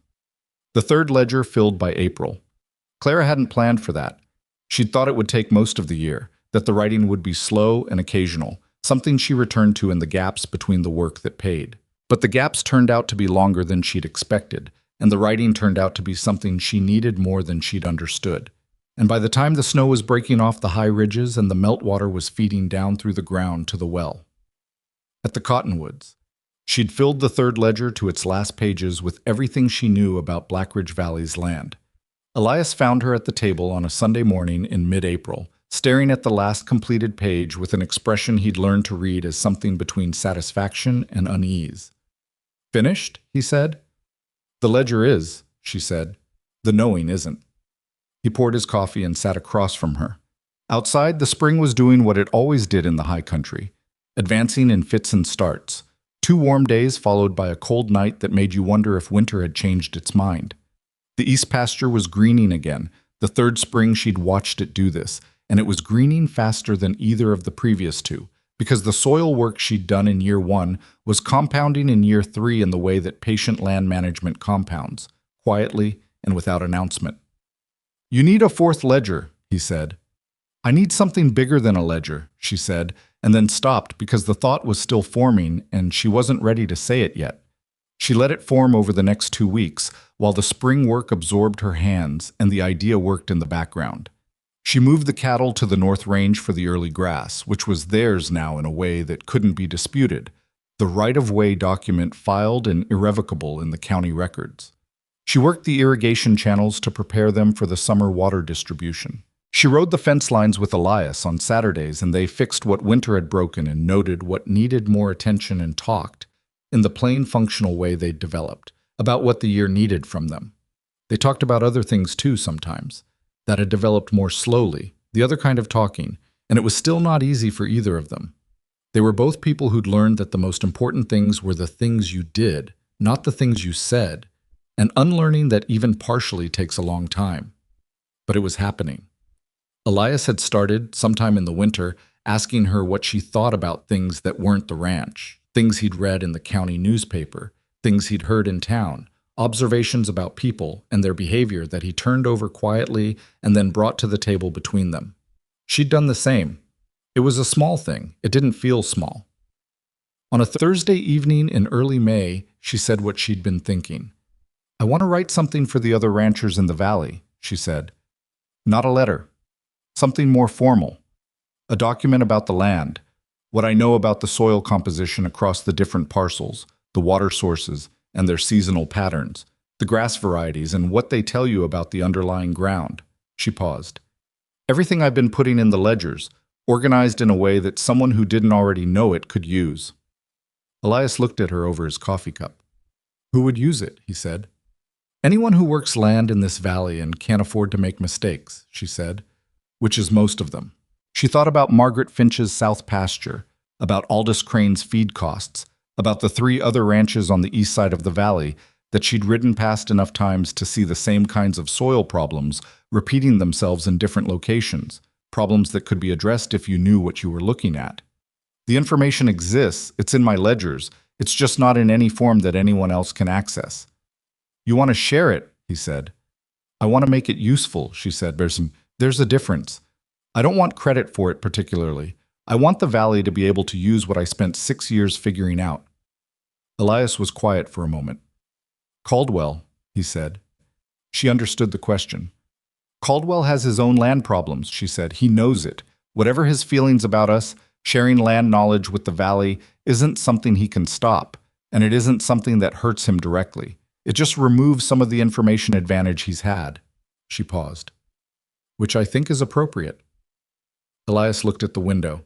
The evening light was going long and gold over the east pasture. "All right," he said. "All right? All right, do it." He looked back at her. "You're going to do it whether I say all right or not."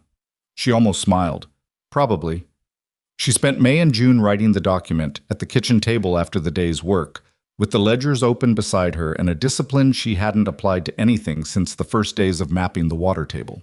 She organized it by land section, by soil type, by water access and seasonal pattern. She wrote it in plain language, not technical language.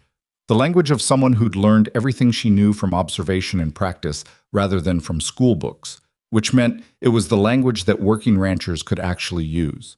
She included the mistakes she'd made, the things she'd gotten wrong initially, and had to correct. Because the mistakes were part of the information, and leaving them out would have made the document less useful, even if it would have made her look better. In July, she printed 6 copies at the county newspaper office, which had a press that could manage it, and she delivered them herself. To Margaret and Jim Finch, to Aldous Crane, to the 3 Eastern Valley ranches she'd been watching from the road, and 1 copy to Hester Pringle, which was less about land management and more about the fact that Hester had earned the right to see anything Clara produced. She did not deliver a copy to Victor Caldwell. She considered it, briefly and honestly, and decided it was 1 bridge further than she needed to cross at this particular moment. Hester read hers within a week. She sent a note that said only, "This is what I always thought you were capable of. H." It was the longest thing Hester had written to her in 2 years of knowing her, and Clara kept it in the back of the 4th ledger that she'd started.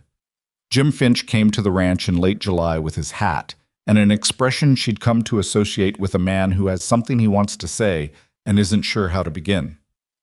"The document," he said. "Yes?" "I've read it 3 times. He turned his hat in his hands. "I showed it to my brother. He showed it to 3 men he knows in the South Valley. They want copies." Clara was quiet for a moment. "How many men?" "At least 8, he said. "Probably more. Word is getting around." He paused. "There's a woman named Cora Deeds who runs 60 head by herself on the old Halston property, eastern edge of the valley. She sent word with my brother that she'd like to talk to you directly." "I don't know Cora Deeds," Clara said. "Most people don't," Jim said. "She keeps to herself. Came out here 2 years ago after her husband died in Kansas. She's been struggling with the soil on the south slope of the Halston land. Same kind of mineral issue as our south pasture, but worse. He paused. She's smart, and she's stubborn, and she doesn't have anyone to learn from. Clara thought about a woman alone on a ranch on the eastern edge of the valley, struggling with soil she didn't yet know, keeping to herself because keeping to herself was what you did when you were a woman in a situation you hadn't chosen and weren't sure how to navigate. She recognized that particular situation the way you recognize the landscape of a place you've lived in, every feature familiar even when you're viewing it from a new angle. "I'll ride out to see her," she said. She rode to the Halston property on a Wednesday in early August, alone, through the kind of summer heat that turns the high country haze blue in the afternoons. Cora Deeds met her at the gate, a woman in her early 40s, substantial and self-contained, with the kind of face that had decided some years ago to stop worrying about what it looked like and had been better off for the decision. She held out a hand and shook Clara's with a grip that wasn't performing strength, just had it. "I read your document twice," Cora said, by way of greeting. "Jim Finch said you were having trouble with the south slope," Clara said. "Come and look at it," Cora said. They walked the south slope for 2 hours. Cora showed her the problem areas with the specific, observed knowledge of someone who'd spent 2 years paying close attention to something she didn't have enough information to fully understand.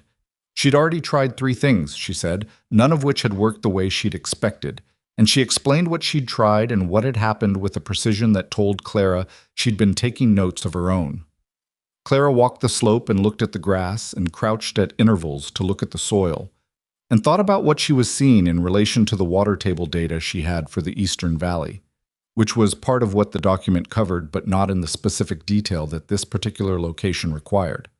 "Your problem is layered," she said finally.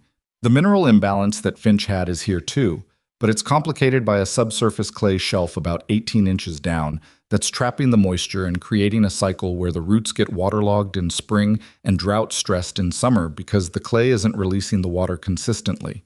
She stood. "You need to break the clay shelf in 3 specific locations along the east face of the slope. Not all of it, just enough to create drainage channels that redistribute the moisture more evenly." Cora looked at the slope. "How do I find the 3 locations?" "I'll show you," Clara said. They spent another 2 hours on it.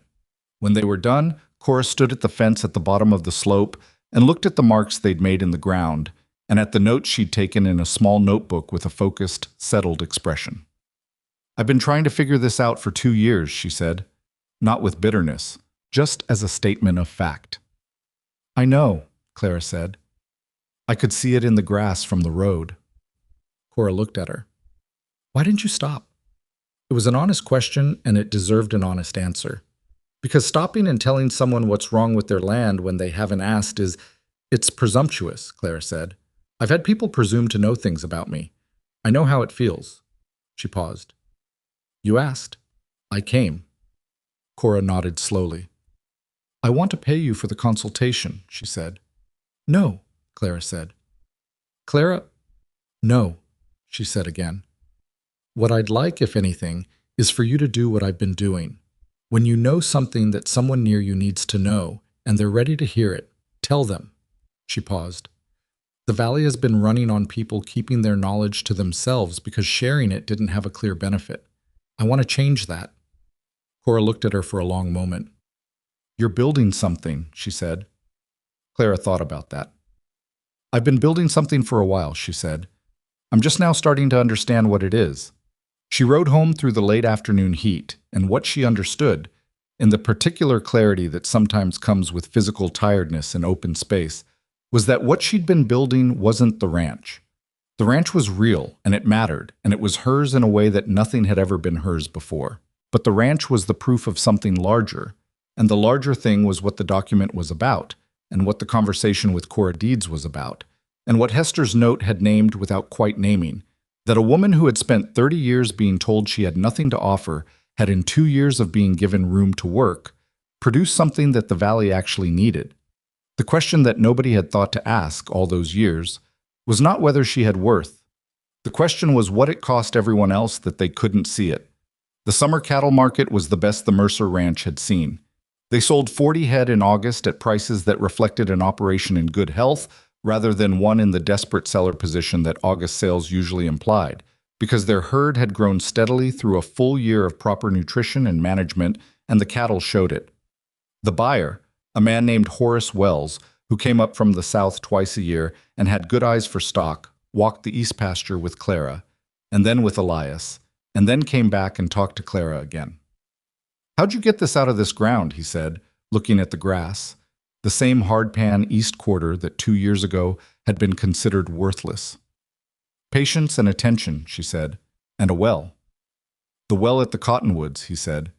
He'd heard about it. Everyone had heard about it by now. 39 feet, she said, stone-lined. It doesn't run dry. He shook his head in the way of a man who is genuinely impressed and is trying to decide how to express it without giving too much away in a negotiation. He offered a price that was within $1 of what she'd calculated as fair, and she accepted it without haggling because it was fair, and haggling for its own sake was a waste of both their time. The August payment cleared the last of the Dunmore debt. She didn't tell Elias until that evening, after dinner, when they were sitting on the porch in the early dark that comes to the high country in August before the stars come out. She told him quietly, without ceremony, because the moment didn't need ceremony. It was not an ending. It was a confirmation of something they'd been working toward for 2 years, and it felt like that, like a door that had been partly open for a long time, swinging fully clear. Elias sat for a while without speaking. The summer dark was warm and full of insect sound, and the cottonwoods moved slightly in the evening air. "We own it," he said finally. "All of it. Clear." "All of it," she said. He was quiet for another moment. "I almost sold it," he said. "Before you came. I was 2 weeks from contacting a buyer. The debt was, I thought I'd run out of road." She looked at him. He didn't talk about the period before her often, not because it was a place he avoided, but because it was a place he'd moved out of and didn't find much reason to return to. "What stopped you?" she said. "Hester," he said. "She told me to wait 2 more weeks. Said she knew someone who might be worth talking to." He paused. She was unusually certain about it. Clara thought about Hester's note in the back of the 4th ledger. "This is what I always thought you were capable of." "She knew," Clara said. "She knew," he agreed. The stars came out over the east pasture and over the cottonwoods and over the well that was 39 feet deep and stone-lined and not going to run dry, and they sat on the porch of their house in the dark and were quiet in the way of 2 people who have been through something together and are still on the other side of it, which is the only place that makes the being through it meaningful. The autumn meeting was Cora Deed's idea. She proposed it in September, through Jim Finch, which was the route that news still sometimes traveled in the valley. Not because there were walls between people, but because the valley was large and not everyone passed the same way. She proposed a gathering of the ranches that had been in contact with Clara that year. Not a formal meeting, not a legal proceeding, just ranchers in the same room, talking about what they knew about their shared land and water and how to manage through the kind of difficult years that kept coming, regardless of what anyone planned. Clara said yes without much hesitation. Elias said yes more slowly, with the consideration of a man who doesn't love rooms full of people but understands their necessity. They held it at the Finch place, which was large enough, and which Margaret organized with the efficient competence that Clara had come to recognize as Margaret's essential quality. She made things happen without making a performance of making them happen, which was rarer than it should have been. 12 people came, representing 9 operations: Jim Finch and Aldous Crane. Cora Deeds, alone, arriving with a straight back and a notebook. 3 men from the Eastern Valley whose names Clara was still learning. The land office clerk, who came not officially, but as himself. A man who had watched the valley from his particular vantage point for 15 years and had thoughts about it that nobody had thought to ask for until now. Victor Caldwell was not there. Roy Pittman was not there. Clara had not invited them and had not uninvited them. She'd simply described what the meeting was, a practical conversation about land management and shared resources. And word had reached everyone who worked the valley, and Caldwell and Pittman had made their own decisions about whether to come. She thought she understood why they hadn't. A room full of ranchers talking about land knowledge and water management and cooperative purchasing was a room where the information architecture that had favored Caldwell for a decade was being quietly replaced by something more distributed. Attending would have meant acknowledging that the replacement was happening. It was easier to stay home. She wasn't triumphant about their absence. She noticed it and set it aside. The meeting lasted 4 hours, which was longer than she'd expected. People talked, not in the stilted way of people who don't usually talk to each other, but in the way of people who have been holding things they didn't have an audience for. The land office clerk produced a map he'd been maintaining privately for a decade, a detailed topographic record of the valley's water drainage patterns, based on his own observation and the county records that passed through his office, and laid it on the table, and the room went very quiet for a moment as people leaned in to look at something that should have been common knowledge and wasn't. "Why didn't you share this before?" Cora Deeds asked him, directly but without accusation. He looked at the map and then at the room. "Nobody asked," he said, "and the people who could have asked it didn't." He paused, finding the right words. "It didn't suit them for everyone to see it." The room understood what he meant. The map showed, clearly and irrefutably, that two of the water drainage patterns in the valley that Caldwell had been presenting as natural features of his land were actually modified. Not dramatically. The modifications were subtle, made in the kind of incremental way that could be attributed to routine land management. But the clerk had been watching for 15 years and had records from before the modifications. And the difference was in the records if you knew what you were looking at. Clara looked at the map for a long time. Then she looked at the clerk. "Can we have a copy of this?" she said. "I made 6 copies before I came," he said. "I thought they might be useful." After the meeting, walking to her horse in the Finch yard, Cora Deeds came up beside her. "What do you do with the map?" Cora asked. "File it," Clara said, "with the land office, officially, so it's part of the county record." She untied her horse. Caldwell modified those drainage patterns to redirect surface water toward his land in dry years. That's been affecting the downstream operations for at least 8 years based on the clerk's records. "Can anything be done about it?" Cora said. "That's a legal question," Clara said. "I'm not a lawyer, but once it's in the county record, officially, with witnesses and the clerk's attestation, it's a different kind of problem for Caldwell than it was when it was just something a few people suspected." She paused. "It also means that if he ever tries anything similar again, the baseline is established. It's harder to modify the landscape when someone is already watching for it." Cora looked at her for a moment. "You've been building toward this," she said, not accusingly, with a kind of respect that Clara didn't know what to do with yet because she still wasn't fully accustomed to respect. "I've been responding to what was in front of me," Clara said. "Some of it turned out to lead here." She rode home in the October afternoon, and the valley was in its autumn colors, the grasses gold and amber, the cottonwoods at the well-gone yellow at the edges. She could see the east pasture from the ridge before the descent, and from up there it was possible to see, with the distance that height gives, what 2 years of patient work had made of what had been considered hopeless ground. It looked like what it was, to land that had been understood, managed well, not dramatically transformed, not unrecognizably changed, just more fully itself. The water drainage map was filed with the county land office in November, with the clerk's attestation and the signatures of 6 witnesses from the autumn meeting.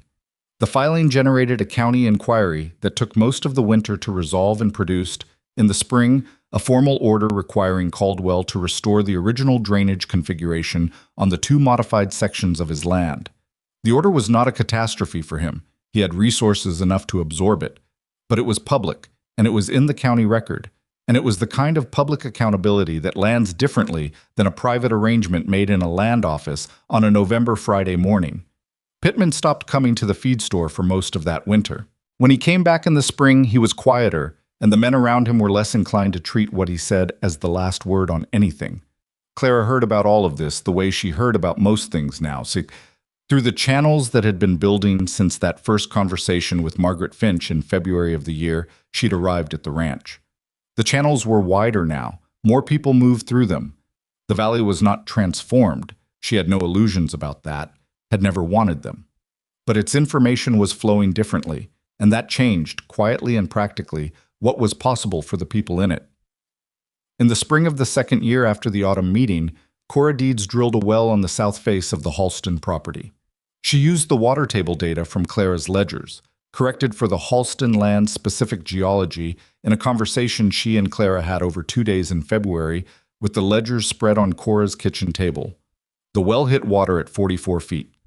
Cora rode to the Mercer Ranch to tell Clara herself, arriving on a Tuesday morning with mud still on her boots from the drilling site. 44 feet, she said at the door. I thought it would be between 40 and 45, Clara said. You were right, Cora paused. I know you were right because I did the same mapping you described in the ledger. It took me most of January. Clara looked at her.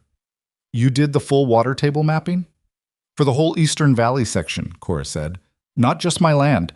I figured if I was going to learn the method, I should learn it completely. She reached into her coat and pulled out a folded set of papers. Her own notes, her own charts, drawn in the careful hand of someone who'd taken the work seriously. I found something you might not have seen. There's a secondary feed from the eastern ridge that doesn't show in your original data. It's too far east for you to have ridden it in the time you had. It feeds 4 properties on the eastern edge, including mine. If those 4 operations drilled wells at the right locations, they'd have water independent of the surface creek from July through September. Clara took the papers and looked at them. Cora's mapping was precise. Her notation system adapted from the one in the ledgers, but improved in 2 ways that Clara noticed immediately. She read through the pages without speaking. This is good work, she said. It's based on yours, Cora said. It's better than mine in these 2 sections, Clara said, pointing. The notation. I didn't like the way you'd notated the depth gradients, Cora said, without apology. I changed it. Clara looked up at her. Something moved across her face that Elias, if he'd been there, would have recognized. The expression she had when something landed exactly right, unexpectedly, in a place she hadn't been looking. You should write it up, Clara said. The Eastern Ridge feed. A document like the one I did, but for this specific section. You know it better than I do now. Cora looked at her. You think people would use it? I think Aldous Crane alone would ride out to thank you, Clara said.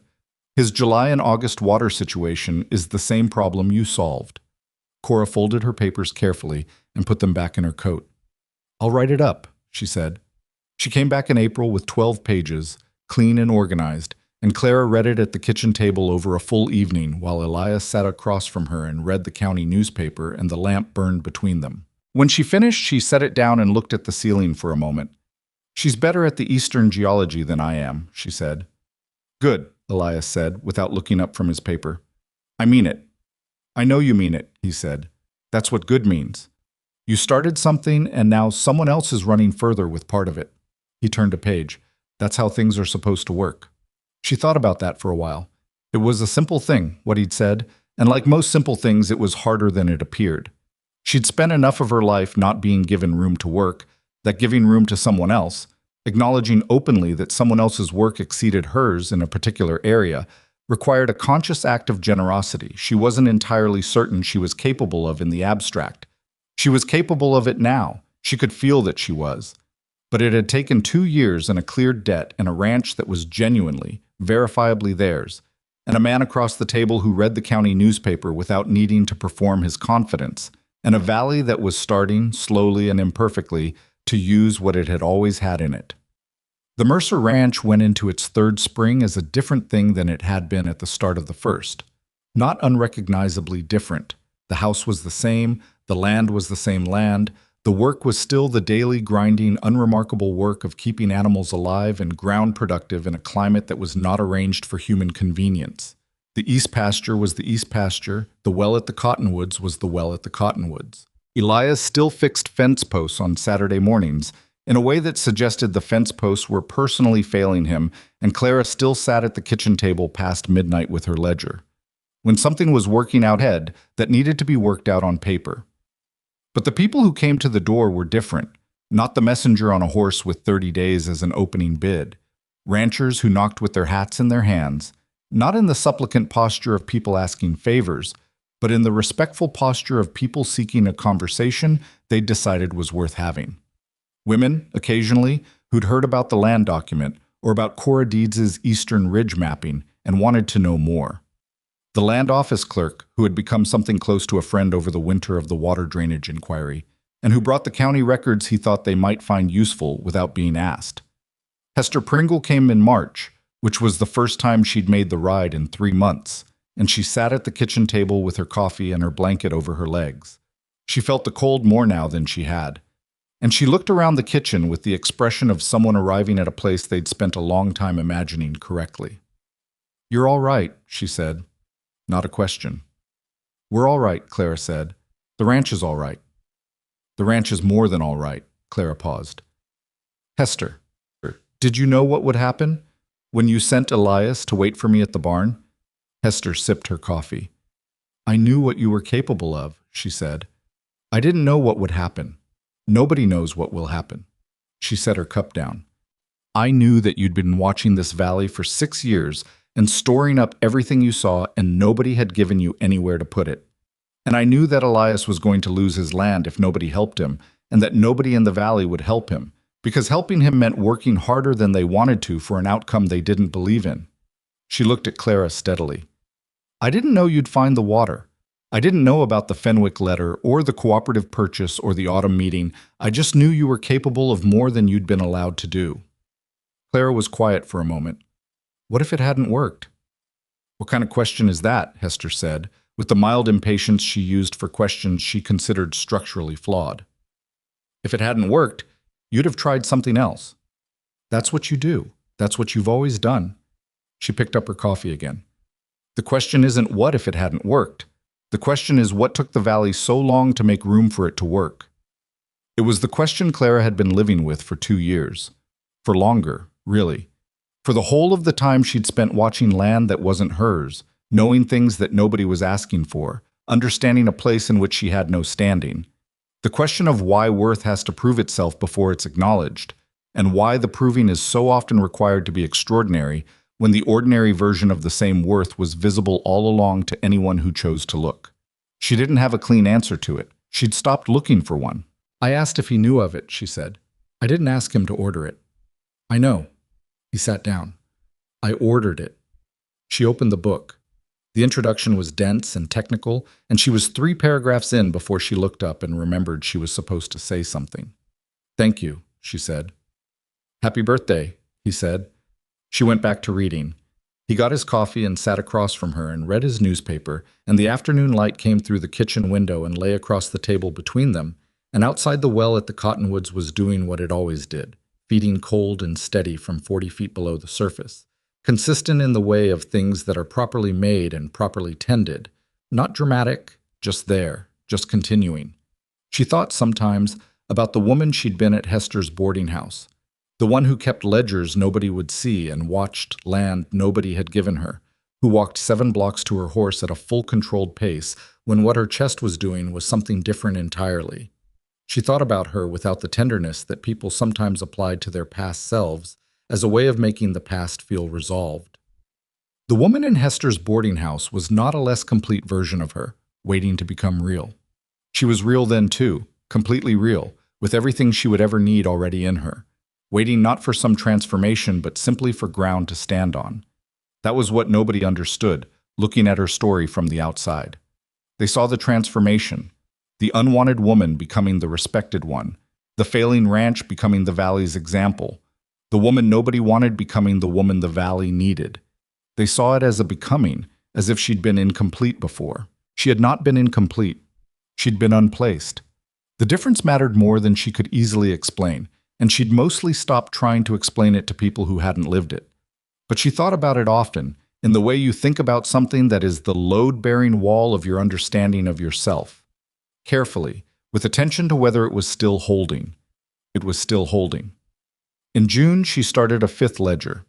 The 4th was full of the valley's land, the soil, the water, the grass, the accumulated record of what 6 years of watching had taught her about a place that would outlast everyone currently living on it.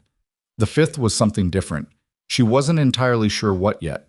She started it the way she'd started everything, with what she could observe, recorded plainly, without knowing yet what shape it would take. The first entry was dated the 14th of June, in the 3rd year of the Mercer Ranch's life as a going concern. She wrote, "The east pasture is at full production.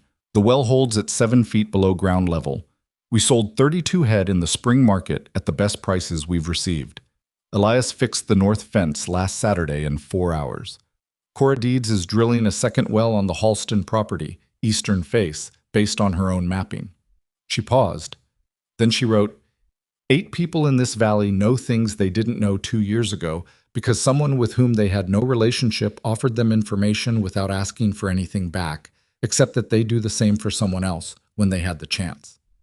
I don't know if that's enough to change anything permanently. I suspect it depends on whether people remember why it matters to do it. She set down her pencil and looked at what she'd written. Outside, Elias was coming in from the east pasture. She could hear his boots on the porch steps, the particular rhythm of a man coming home at the end of a day, tired in the ordinary productive way, with nothing left undone that needed doing today. The cottonwoods moved in the summer evening air, and below them, 39 feet down, the water moved in its slow underground way, feeding forward through the dark, inexhaustible, patient, going where it needed to go. She picked up her pencil and kept writing.